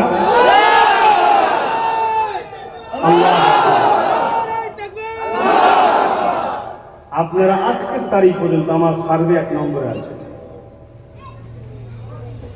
আচ্ছা, দুটো লোক, একটা লোকের মাথায় টুপি, মুখে দাড়ি, কিন্তু ইসলামের দুশ্মনদের বন্ধু। আর একটা লোক অমুসলিম, আমার মসজিদের উপকার করেনি, কিন্তু তার মধ্যে মানবতা আছে, আমার মসজিদের দুশ্মনও নয়।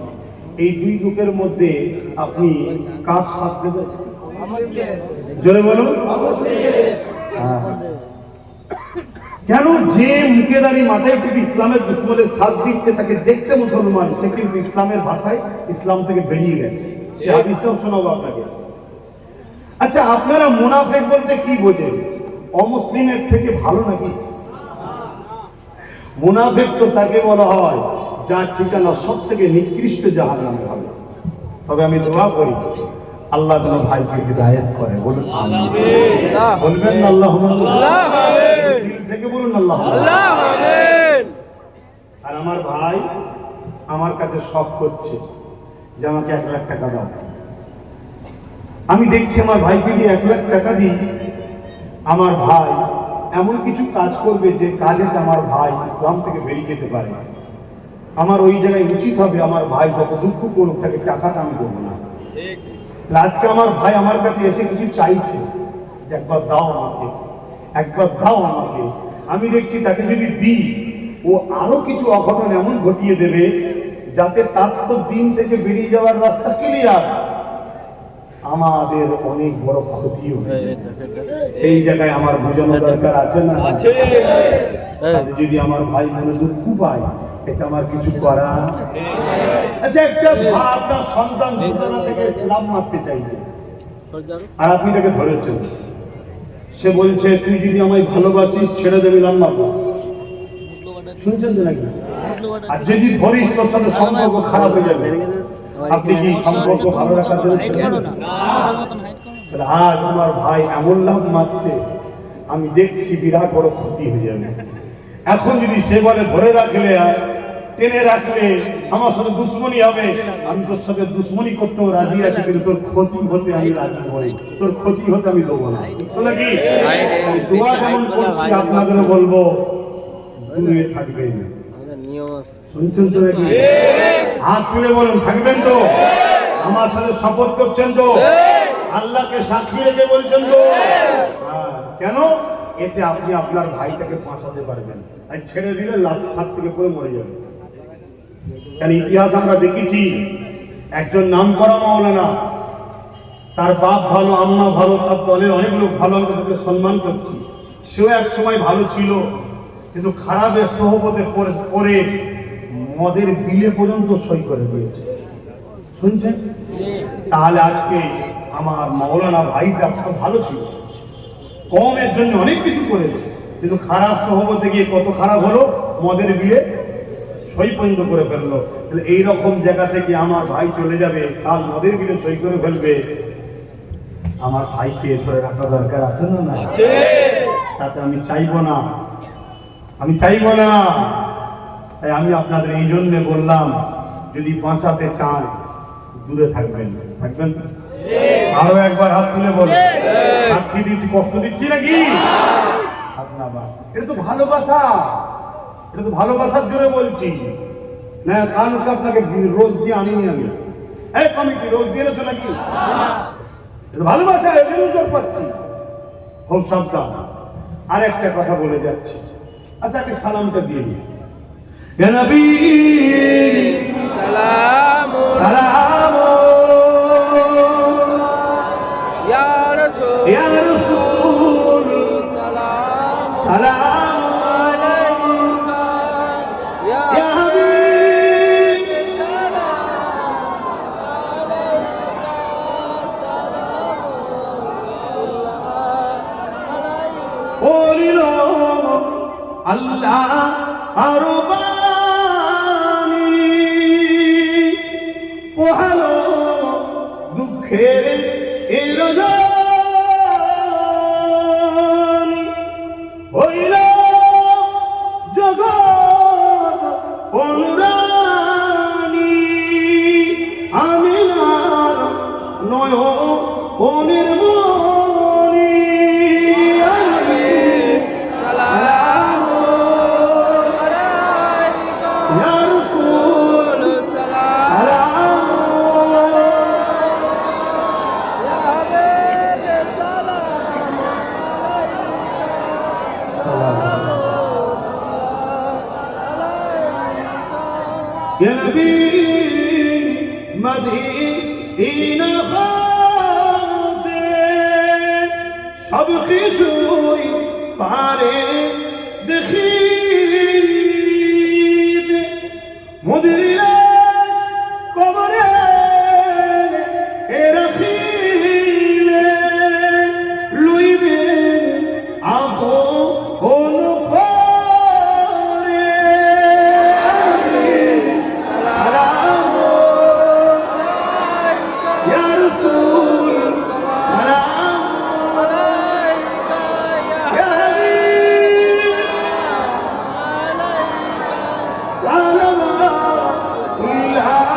আলাইকা মাশাআল্লাহ। আল্লাহ আপনাদের সালামকে কবুল করুন। আল্লাহুম্মা মনে রাখবেন, আমরা দাঁড়িয়ে সালাম দিই, কেউ যদি বসে সালাম দেয় তার বিরুদ্ধে ফতোয়া দিই না। ফুরফুরা, দেওবন্দি, বেরেলি, কথা বুঝে আসছে, তবলিগ, ওসব অনেক দল আছে না? এইভাবে থাকলে সব কটাকে ভেঙে ফেলবে। এরকম হন। কবরস্থান আপনারও আমারও, মসজিদ আপনারও আমারও। হ্যাঁ, আমার আপনার সঙ্গে কিছু জুজিয়াত মাসলাল ইখতিলাফ আছে, সেটা উলামা কথা শুনছেন, ঐক্য হন। না হয় সববার অবস্থা খারাপ হয়ে যাবে। ভালো করে বোঝেন। তো ওয়াকাব নিয়ে দুটো কথা বলবো, আর সালাউদ্দিন আইবি হুজুরের কথাটা একটু বলে শেষ করবো। অসুবিধা হচ্ছে? সকলে বসুন। বালাগাল উলা বিকামালিহি কাসাবাত তুজা বিজামালিহি হাসানাত জামিউ সালিহি সাল্লু আলাইহি ওয়া আলিহি আল্লাহুম্মা সাল্লি আলা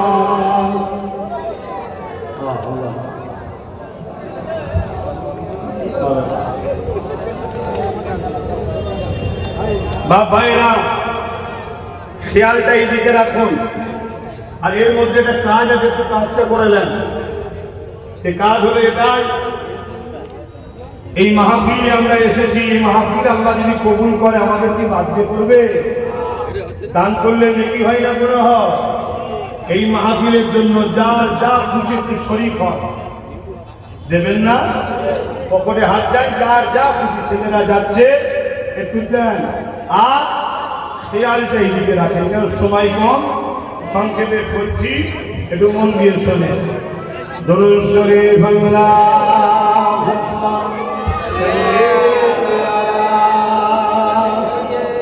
যাও, ভেতরে ভেতরে ঢুকে যাও, ভেতরে ভেতরে ঢুকে যাও।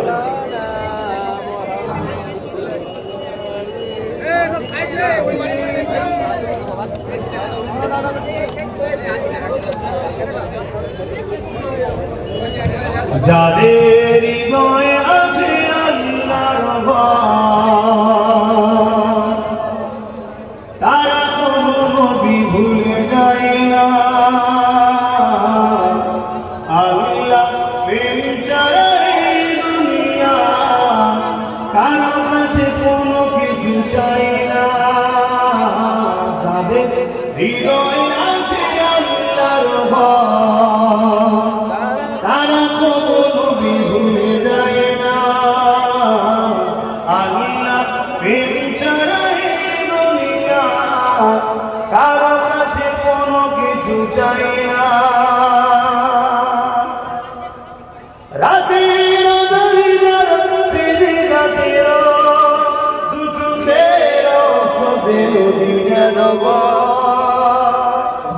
রাতের আঁধারে সিজদা দিল দু চোখের শোধে নদী যেন ছলনার হাতছানি যতই আসো ছলনার হাতছানি যতই আসো পিছনে ফিরো তাকায় না যাদের হৃদয় আছে আল্লাহর ভয় তারা কখনো ভুলে যায় না আল্লাহ প্রেম ছাড়া এই দুনিয়া কারো কাছে কোনো কিছু চাই না দিন কায়েমের পথে যারা বিচার তারা হলো আল্লাহর প্রিয়জন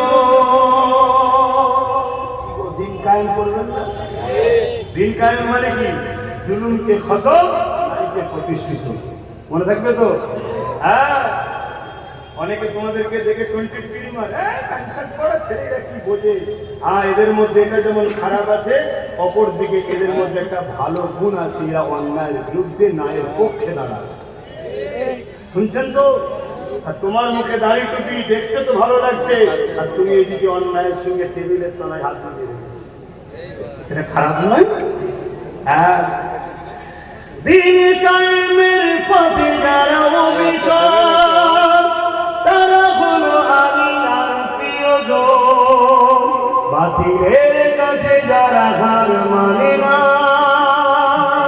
বলো না বাতিলের কাছে যারা হার মানে না সংগ্রাম করে যায় অমর যাদের হৃদয় আছে আল্লাহর ভয় তারা কবু নবী ভুলে যায় না আল্লাহ প্রেম ছাড়া এই দুনিয়া কারো কাছে কোনো কিছু চাই না আল্লাহুম্মা সাল্লি আলা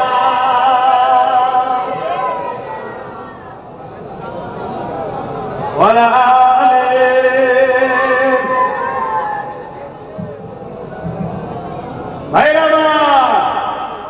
কথা বলবো খারাপ লাগবেন না তো আরে যত বড়ই সেলিব্রিটি হোক দেখে নিয়ে আসো না বিনা পয়সায় এত লোক পাইছি দেখি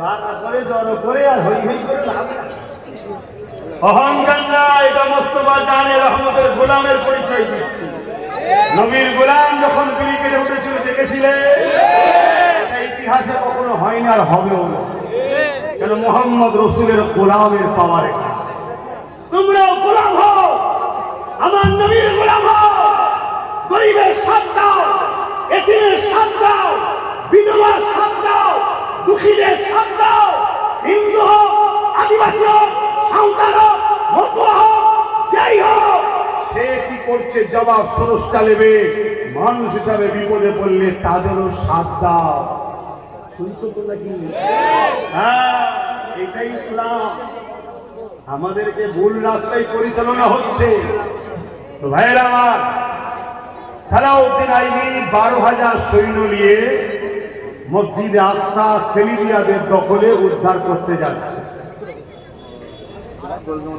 12,000 সৈন্য ওদিকে 4 লক্ষ সেলিবিয়া কত সালাউদ্দিন আইবি খবর পেয়ে তার সৈন্যদেরকে বলছে বিশাল বড় লড়াই হবে বিশাল বড় লড়াই হবে সালাউদ্দিন আইবির সৈন্যরা সালাউদ্দিন আইবি বলছে মনতে শুনবে যে আমি তোমারা 12,000 তাদের 4 লাখ এই বিশাল লড়াই আমরা কোথায় 12,000 তারা 4 লাখ এই মোকাবেলায় আমরা লড়াই করতে তোমাদেরকে স্বাধীন দিলাম যেতে চাইলে যাও না চাও তো ঘরে যাও তবে আমি সালাউদ্দিন লড়াই করব 12,000 সৈন্যের মধ্যে থেকে 12,000ই বলেছে আমরা সালাউদ্দিন আইবি সৈন্য আল্লাহ ছাড়া কাউকে ভয় করি না জোরে বলুন সুবহানাল্লাহ আজ আমি বলছি দুনিয়া যেদিকে যাচ্ছে গরিব দুঃখী অসহায়দের উপরে যেভাবে জুলুম হচ্ছে যেভাবে আমার মসজিদ মাদ্রাসার উপরে জুলুম অত্যাচার হচ্ছে আগামী দিন লড়াই বিরাট ভয়ানক হবে এই লড়াইয়ে আমি তোমাদের কাউকে জোর করে ডাকছি না খুশি মনে যারা আসতে চাও, আমার পাশে দাঁড়াতে চাও, তারা হাত তুলে আল্লাহকে সাক্ষী রেখে বলো যে আছি সাথে, আছি সাথে। হাত নামাও। কেউ বলছে আমরা দাদার সৈন্য, কেউ বলছে আমরা দিদির সৈনিক। আমরা দাদা দিদির সৈনিক নয়, আমরা গরিব দুঃখী অসহায়দেরকে বাঁচাবার জন্য মোহাম্মদ রসুলের আদর্শের উপরে থাকা রসুলুল্লাহ সৈনিক আমরা। জোরে বলুন সুবহানাল্লাহ। আরো এই লড়াইয়ে তোমাদের সামনে সর্বসময় আগে আমি ছিলাম, আজও আছি, আগামীতেও থাকবো। আল্লাহ কি পরীক্ষা আমাদেরকে নেবে আমরা জানি না, তবে দোয়া চাইছি মালিক, দোয়া চাইছি মালিক, এক সংখ্যাকে বাড়িয়ে ডবল সংখ্যা করে দাও। বলুন আল্লাহুম্মা আমিন। এবং ইনশাআল্লাহ বাড়াতেই তুমি থাকো, এটা তোমার কাছে আশা আমরা তো রাখছি। তবে মালিক আমাদের সেই ঈমান জজবা দাও, আমরা যেন সর্বসময় অন্যায় অত্যাচার জুলুমের বিরুদ্ধে মজলুম গরিব দুঃখী মুসলিম হিন্দু সাঁওতাল বাগদি তোমার সৃষ্টির পাশে যেন দাঁড়াতে পারি। বলিন আমিন। আরো জোরে বলুন আল্লাহুম্মা আমিন। নামাজ আমি আমার ধর্মীয় বিষয়, দাড়ি টুপি আমার ধর্মীয় বিষয়, রোজা আমার ধর্মীয় বিষয়, আমি আমার মতো করব। দিনের শেষে আমরা বাপ আদম মা হাওয়ার সন্তান, একে অপরের মিলেমিশে থাকবো। সালাউদ্দিন আইবি গেলেন মসজিদ আকসা উদ্ধারের জন্য। কোথায় 4 লক্ষ, কোথায় 12,000। 12,000-এর মোকাবেলা 4 লক্ষর উপরে ভারী হয়ে গেল। 4 লক্ষ শুধু হেরেছে তা নয়, পালাবার রাস্তা খুঁজে পাই না আমরা। সেই সালাউদ্দিনেরই উত্তরসূরি। জোরে বলুন সুবহানাল্লাহ। আরে দুনিয়াতে কি খবর রাখছো, দুনিয়া থেকে কি তাকিয়ে আছো? বিজয় হয়ে গেল মসজিদ আকসা ফাতে। আজ যদি আমরা বাবরি মসজিদ ফতে করতে পারি, আমাদের বুকটা বড় হবে না, হবে না? সেদিন মসজিদ আকসা যখন ফতে হয়েছে, পুরো দুনিয়া খুশি মানাচ্ছে, কিন্তু সালাউদ্দিন আইবি মন মরা করে রয়েছে। সালাউদ্দিন আইবিকে এমন সময় কিনা সেনা প্রধানরা জিজ্ঞেস করছে, হুজুর জাহাপানা আপনি মন খারাপ করছেন কেন? এত বড় আল্লাহ একটা বিজয় দিল। সালাউদ্দিন আইবি বলল, 4 লক্ষ সৈন্যের মোকাবেলায় 12,000 ছিলাম, বিজয় আল্লাহ আমাদেরকে দিয়েছে। রাসূলুল্লাহ বলেছিলেন, সালাউদ্দিন যাও, আমি গেছি, আমি জানি 40 লক্ষ থাকলেও বিজয় আমাদেরই হবে। জোরে বলুন সুবহানাল্লাহ। কিন্তু প্রকাশ্য দুশ্মনকে চিনা যায়, প্রকাশ্য দুশ্মনকে চিনা যায়, বন্ধু সেজে দুশ্মনকে চিনা যায় না। প্রকাশ্য দুশ্মনের হাত থেকে তো মসজিদ উদ্ধার হলো, আমাদের মধ্যে কিছু বন্ধু সেজে গাদ্দার দুশ্মন আছে, এদেরকে যদি না ঠিকানা লাগানো যায়, সালাউদ্দিন আমার ভয় হচ্ছে মসজিদে আকসা আবার বিক্রি হয়ে যেতে পারে। তাই সালাউদ্দিন আইবি একটা গোয়েন্দা টিম তৈরি করলেন, ওই টিমকে ছেড়ে দিলেন। টিম বাজারে যাওয়া দরকার, কিন্তু বাজারে যায়নি। চায়ের দোকানে যাওয়া দরকার, চায়ের দোকানে যায়নি। ক্লাবে যাওয়া দরকার, ক্লাবে যায়নি। ওই টিম ঢুকছে মসজিদে, শুনছেন? কেন ওখানে যেমন আল্লাহওয়ালারা থাকে, আর আল্লাহওয়ালার লেবাসে মুনাফিকরা ওই টিম থাকে। শুনছেন তো? আমাদের খারাপ লাগছে। আরে রাসূলুল্লাহ বলেছেন আখরি জামানায় মসজিদ ভর্তি নামাজি থাকবে, একটা ইমানদার থাকবে না। কেন সেটা দলিল দিচ্ছে আপনাকে। সালাউদ্দিন আইবি ওই টিম মাদ্রাসায় যাচ্ছে, ওই টিম মক্তবে যাচ্ছে, ওই টিম খানকায় যাচ্ছে, ওই টিম মুফতি মাওলানার কাছে যাচ্ছে।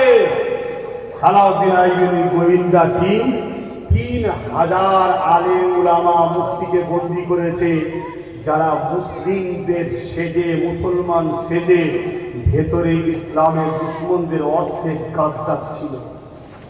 শুনছেন? তৎকালীন সময়ের কথা বলছি, তাদেরকে সালাউদ্দিন আইবি নিজে হাতে কতল করেছে। শুনছেন? শাস্তি দিয়েছে। আজকের দিনে এরকম গাদ্দার আছে না? প্রকাশ্য হচ্ছে তো, প্রকাশ্য। তাই আপনাদেরকে বলবো একটু সাবধান হন। আব্বাস সিদ্দিকীকে ক বছর দেখছেন আপনারা? বলুন না। কেউ 10 বছর, কেউ 11 বছর, কম বেশি। এই 10-11 বছরের মধ্যে আমার কোনো পরিবর্তন দেখতে পেয়েছি? একটা কথা সমাজে চলছে, সবই ঠিক আছে, তাহলে ওইটাকে মিলে কেন? শোনো, 2 মাস ধরে ওকে মাঝে কথা হয়েছে, 2 মাস ধরে সবাই এসে আমায় বুঝিয়েছে, 2 মাস ধরে সবাই আমাকে বোঝাচ্ছে। তখন আমি অপশান দিয়েছিলাম, যাদের ক্ষতি হয়েছে তারা যদি ক্ষমা করে দেয় আমার মাফ করতে অসুবিধা নেই। দ্বিতীয় অপশান দিয়েছি, আল্লাহর কাছে ক্ষমা চেয়ে হুজুরের হাতে তওবা করতে হবে, এসে তওবা করেছে, তাহলে আমার মাফ করতে আপত্তি? কথা মাথায় ঢুকছে? আব্বাস সিদ্দিক অত সহজ নয়। আমার ভাই নৌসাদও ভুল করলে আমি ওকে দেখে দেখো, এই দেখো নেবেন তুই ভাষাটা বললি কেন? সঙ্গে সঙ্গে আমি ঘরে এসেছে, আমি ঢুকেছি, দেখা হয়েছে, দেরি করিনি যে গলে পড়ে এসছে, কালকে বলবো না না টাটকা টাটকায় দাঁড়া, এই কথাটা বললি কেন? বলছি না, ওই মায়ের কান্না থেকে একবার একটা কথা বলে ফেলেছি, আমি সঙ্গে সঙ্গে ঢুকেছিলাম। এই তোর মুখে কথা মানায়নি, তুই নেতা হতে পারিস রাজনীতি, কিন্তু তোর ব্লাডটা হলো নবী মুহাম্মদ সাল্লাল্লাহু আলাইহি ওয়াসাল্লামের প্রথম সাহাবী আবু বকর সিদ্দিক, ভুলে গেলাম না? বলছে ঠিক আছে, হ্যাঁ যদি কন্ট্রোল না করতে পারিস তাহলে ছেড়ে দে, আর যদি কন্ট্রোল করতে পারিস তাহলে যা। তা কিছু শুনছে? আমি কাউকে চিনি না আল্লাহ রাসূল ছাড়া। কেন? আমার হাত দুটো দিয়ে জানলা, পা দুটো দিয়ে জানলা, চোখ দুটো জানলা, কান দুটো, আমার অন্যে কে কি দিয়েছে বলুন তো? হ্যাঁ, সেই আল্লাহ বলেছে মায়ের পায়ের তলায় জান্নাত। আমি যখনই ঘর থেকে বেরোই বলি মা দোয়া করি, তার মাকে সম্মান করি, কেন সে আমার জান্নাত? কেন? আল্লাহ বলেছে, নবী বলেছে। বাপকে সম্মান করি, কেন? আল্লাহ রাসূল বলেছে বাপ হলো জান্নাতের দরজা। কিন্তু আল্লাহ রাসূলকে বাদ দিয়ে বাঁচানো আগে না। আমার নীতিটা বুঝতে পারছেন? আমি চাই আপনারা এরকম মজবুত হতে পারবেন।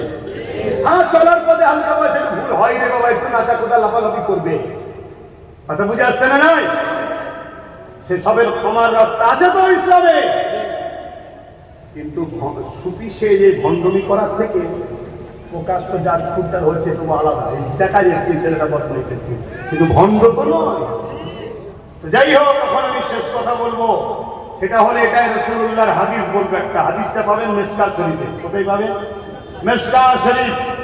আল্লাহ নবী বলছেন, কোন মুসলমান, শুনছেন, ব্রেনে ঢুকিয়ে এলাম খুব ভালো করে, কোন মুসলমান অত্যাচারী জালিমকে জালিম জানার পর তাকে শক্তিশালী করার জন্য সাথ যদি দেয়, সহযোগিতা করে, ওই মুসলমানটা ইসলাম থেকে বেরিয়ে যাবে। শুনছেন? যেমন আমার দেশের প্রধানমন্ত্রী, আমি নাম ধরে বলছি, উনি জুলুম করছে না করে? ওনার শাসন আমলে দেশে পুরো অত্যাচার জুলুম হচ্ছে না হয়নি? তাহলে ওই প্রধানমন্ত্রী, ওনার পদটা সম্মান আছে, কিন্তু ব্যক্তিটা ভালো নয়, ব্যক্তিটা ঠিকভাবে চালাতে পারছে না। ব্যক্তিটা আসার পরে রেট বেড়ে গেছে, ব্যক্তিটা আসার পরে জিনিসপত্র দাম বেড়ে গেছে, ব্যক্তিটা আসার পরে বিদেশিরা আমার দেশের উপরে বারবার হামলা করছে, ব্যক্তিটা আসার পরে আমার দেশের রাজধানী দিল্লিতেও সন্ত্রাস বোমচাল হচ্ছে, ব্যক্তিটা আসার পরে আমার দেশের সেনাবাহিনী হচ্ছে, হচ্ছে না? তাহলে সেই ব্যক্তিটা আমার নজরে দেখছি জুলুম করছে, জানার পরও যদি তাকে কেউ শক্তিশালী করার জন্য ভোট দেয়, ভোট দেওয়াই তো জরুরি, হারাবার জন্য না জিতাবার জন্য। রাসূলুল্লাহর হাদিস, ওই মুসলমান ইসলাম থেকে জোরে বলবেন না, আপনারা সাবধান না, তাহলে জোরে বলুন, ইসলামে থাকবে না। আরেকটা কথা, যদি এগুলোর কথা বাদ দেন, কেন্দ্র সরকার ওয়াকাফ কালা কানুন করেছে না করেন? আমার মসজিদকে ভাঙছে না ভাঙেন? আমার ওয়াকাফকে ভাঙছে না ভাঙেন? এটা হ্যাঁ না বলেন না? এক্ষুনি ছেড়ে দেবো রে বাবা, আমি তো চিল্লাচ্ছি, আপনাদের কষ্ট হচ্ছে কেন? কি হবে সব এত দুর্বল হলে হয়? বলে আমার মাদ্রাসা মসজিদের দুশমন যে হবে সে জালিম না জালিম? রাসূলুল্লাহর হাদিস অনুযায়ী এই জালিমকে কেউ যদি ভোট দিয়ে শক্তিশালী করে, সে ইসলামে থাকবে না। সে ইসলাম থেকে বেরিয়ে যায়, তার দাড়ি, তার টুপি, তার নামাজ, তার রোজা, তার হজ। শুনছেন? আল্লাহ আমার ভাইকে হিদায়াত করুন, বলুন আমিন। চলে আসেন, রাজ্য সরকার কেন্দ্র সরকারের আইনকে মেনেছে না মানে, ওয়াকাফ কালা কানুনকে মেনেছে না মানে। এই রাজ্য সরকার দুর্গাপুরে পল্লীজার যে মাদ্রাসা ভেঙেছে না ভাঙেনি। এই যে রাজ্য সরকার ছিল তিনি এই নদিয়াতে পল্লীজাতে ঈদগাহ দখল করেছে না করেনি। এই রাজ্য সরকার কোরআন শেষ হয়ে যাবে বলেছে, এটা জুলুম না জুলুম নয়, এটা অন্যায় না অন্যায় নয়। এই জানার পরও কোনো মুসলমান যদি একে শক্তিশালী করার জন্য ভোট দেয়, ঈমান থাকবে, ইসলামে থাকবে? এজন্য বলে আমি আপনাদেরকে শেষবার বলবো, সামনে ভোট, ওয়াকাফের দুশমনকে ভোট দেবেন? কারা কারা দেবেন না একটু হাত তুলে সাক্ষী দেন, একটু হাত লম্বা করে তোলে। ভেতরে কেউ আছে কি একটু দেখো, দেখো দেখি থাকে, ঝগড়া করবো না, না আমরা ঝগড়া করবো না, শুধু চিনে নেবো যে আমাদের নয়। হাত তোলো লম্বা করে, হাত না। এবার আমি একটা কথা, এই যে হাত তুলে শুনছেন তো নাকি, এই অসুবিধা হচ্ছে, আপনার রাগ হচ্ছে? যদি আপনার কারো এই কথা বলাতে রাগ হয়, কেন রাগ হচ্ছে? না আপনি আমার দলের নেতা নেত্রীর বিরুদ্ধে বলছেন, এই জন্য রাগ হচ্ছে তো? তাহলে আপনার দলের নেতা নেত্রী যদি আমার মসজিদ মাদ্রাসার বিরোধী হয়, আমার রাগ হবে? তাহলে আমি লড়ছি আল্লাহর ঘর মসজিদ মাদ্রাসার জন্য, আর আপনি লড়ছেন কার জন্য? তাহলে আপনি কোন জায়গায়, আমি কোন জায়গায়? হ্যাঁ, এই কথা বুঝছেন না? তাহলে আজকে বলুন, হাত তুলে তো সাক্ষী দিলেন, কালকে ধরুন আগের রাত্রিরে 1000 2000 চলে যাবে, তাহলে কি করবেন? এবারে নিয়ে ভোট দিতে ঢুকেছেন, ঢুকে দেখছেন এখানে তো ভাইজান নেই, এখানে ভাইজান নেই, সুইচটা টিপে দিয়ে ওয়াকাফের দুশমনকে আমি এই তো কি হয়েছে, আল্লাহ দেখছে না দেখেনি, আল্লাহ দেখছে না দেখেনি, আমার আম্মারা আল্লাহ দেখছে না দেখেনি। 1200 1500 নিতে গিয়ে বাচ্চার চাকরিগুলোর গলায় ছুরি চালিয়ে দিলে, হ্যাঁ? আল্লাহ দেখছে, এটা পরীক্ষা তোমার আমার, দুটো দুশ্মনের মোকাবেলায় আমাদেরকে লড়তে হচ্ছে, ঠিক না? এটা কত বড় পরীক্ষা। ওইদিকে আবার কান খেচ্ছে, পাগলামি করলে ডাকাত চলে আসবে, পাগলামি করলে ডাকাত চলে আসবে, এটাও আল্লাহর পরীক্ষা। দেখি বান্দা আমার উপরে ভরসা রাখে না আমার দুশ্মনের উপরে ভরসা রাখে, পরীক্ষা। সুইচটা ওয়াকাফের দুশমনকে দেবেন? দেবে? আওয়াজ দিয়ে বলুন দেবে? যদি জালিমকে শক্তিশালী করার জন্য সাথ দেন রাসূলুল্লাহর হাদিস ইসলাম থেকে। কোরআনে সূরা বাকারাতে আল্লাহ বলছে, আমাকে ও আমার হাবিবকে ছেড়ে যাকে প্রাধান্য দেবে আমি আল্লাহ তার হাতে তোমাদেরকে মিটাবো। তার নমুনা হলো 95% মুসলমানের নাম ইচ্ছা করে এসআইআর বাদ, যার দিয়েছিল সাথ তার হাতেই আল্লাহ মিটাবো। কেন? সে 250 কোটি টাকা খরচ করে এসআইআর করেছে, সে 90,000 টিচার কি বলে অফিসার দিয়ে এসআইআর করেছে, সে এসআইআর এর ফর্মে সই করেছে, শুনছেন না শোনেন? সেই লাস্ট এই মামলাটা নির্বাচন কমিশনের হাতে যদি না থাকে, টেনে নিয়ে যে জজ সাহেবদের হাতে তুলেছে, সে লাস্টের দিকে গিয়ে সুপ্রিম কোর্টে গিয়ে সব ঘেটে খবর দিয়েছে। কেন? নির্বাচন কমিশনের হাতে থাকলে আমরা আন্দোলন করতে পারতাম, রোড বন্ধ করে দিতে পারতাম, আন্দোলন করতাম, যতক্ষণ না সমাধান হবে নির্বাচন কমিশনার ভোট করতে পারবে না। কিন্তু এখন নির্বাচন কমিশনের হাতে নেই, কোথায় গেছে? জজ সাহেবদের হাতে। জজ সাহেবের হাতে দিল কে? যার জন্য আমরা লড়েছি তিনি নিয়ে যে ঘেটে খবর দিয়েছে। আর জজেদের বিরুদ্ধে লড়বেন নাকি? কেস বোঝে, দেশদ্রোহী এই মামলা হলো, কোথায় ছেড়েছে বুঝতে পেরেছে। তাহলে এখন কি করতে হবে? সমাধান কি? সমাধান হলো আইনের লড়াইয়ে লড়তে হবে। এই আইনের লড়াইয়ে লড়বে কে? আমার বাপ একজন আছে, আমি তার দায়িত্ব নিচ্ছি। তুমি যদি আমার কাছে আসো, আমি তোমার পক্ষে দাঁড়িয়ে আমার ভাই নওশাদকে দিয়ে সুপ্রিম কোর্ট পর্যন্ত লড়তে হয়, তোমার হয় আমি লড়ব। প্রকাশ্য রেকর্ড হচ্ছে, কথা দিয়ে গেলাম। এখন পাগলামি করার জায়গা নেই তো, কথা বুঝতেন না, বুঝেন না? এখন ঘেটে ঘ হয়ে গেছে, এখন আইনের মাধ্যম দিয়ে আমাকে লড়ে যেতে হবে। যদি সর্বোচ্চ সুপ্রিম কোর্ট যেতে হয় তোমাকে বাঁচাবার জন্য, যদি আমাকে বিশ্বাস করো, আমার হাতে একজন আছে এখন। কাল যদি পরীক্ষায় আরো অনেকে পাস করে, তাদের সবাইকে লাগাবো, লাগিয়ে তোমার জন্য সুপ্রিম কোর্ট পর্যন্ত হলো, তোমার নাগরিকত্ব ফিরাবার জন্য আমি লড়াই করব, কথা দিয়ে যাচ্ছি। কথা বুঝছো আমার ভাই? আমার আব্বা আমার মায়েরা বুঝছে। আর যদি মনে হয় যে না তোমার উপরে বিশ্বাস নেই, ওই যা বলে সেটাই কিন্তু হয়।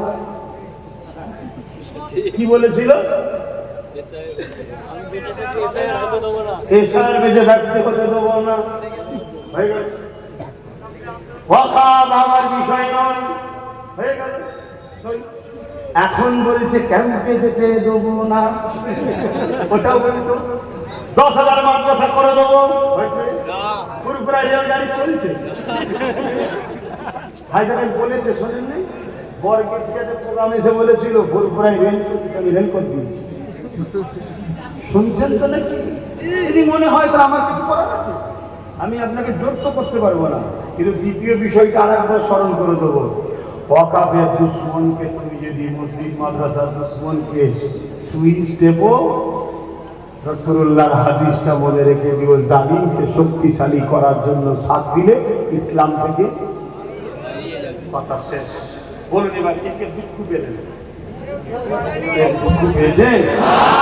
হয়তো অনেকে ভাবছে পেয়েছি, কিন্তু খদ্দের তো তোমার দিকে বেশি, বললে যদি কিছু হয়ে যায়। আমি এক বাপের একটা জবান দিচ্ছি, আমি আমার দুশ্মনের প্রতিশোধ নেওয়ার স্বপ্ন কখনো দেখিনি, কিন্তু আমার রাসূলুল্লাহর দুশ্মন, দিনের দুশ্মন যারা, তাদের প্রতিশোধ নেওয়ার স্বপ্ন আমি বারবার দেখি। কারণ আমার দুশ্মনটার জন্য আমি যদি লড়ি, তাহলে আমার জাতের জন্য আমি লড়ছি। নিজের জাতের জন্য লড়াইটাও ইসলামের নিষেধ। মান আহাব্বা লিল্লাহ ওয়া আবগাদা লিল্লাহ ওয়া আতা লিল্লাহ ওয়া মানা লিল্লাহ। আল্লাহ রাসূল বলেছেন, ভালোবাসবেন আল্লাহর জন্য, দুশমনি করবেন আল্লাহর জন্য। এই জন্য নিজের জন্য লড়ি না। যদি নিজের জন্য লড়তাম, তাহলে আমি বলতাম যে আমাকে অমুক মুফতি এই বলেছে, আজকে সে কি হবে, আমাকে অমুক ভাই এই বলেছিল, আজকে সে কি হবে, এসব কথা বলতে পারতাম। আমি বলি এই বলেছি, কথা শেষ। এখন আসেন, ভাইজানের সাথে সাথ দিলেন, এবার একটু তওবা করব, দোয়া করব। সকলে পড়ুন বিসমিল্লাহির রহমানির রহিম। আল্লাহ তাআলা আমি জানা অজানা, ইচ্ছা ও ইচ্ছা সকল গুনাহ হইতে তওবা করিতেছি।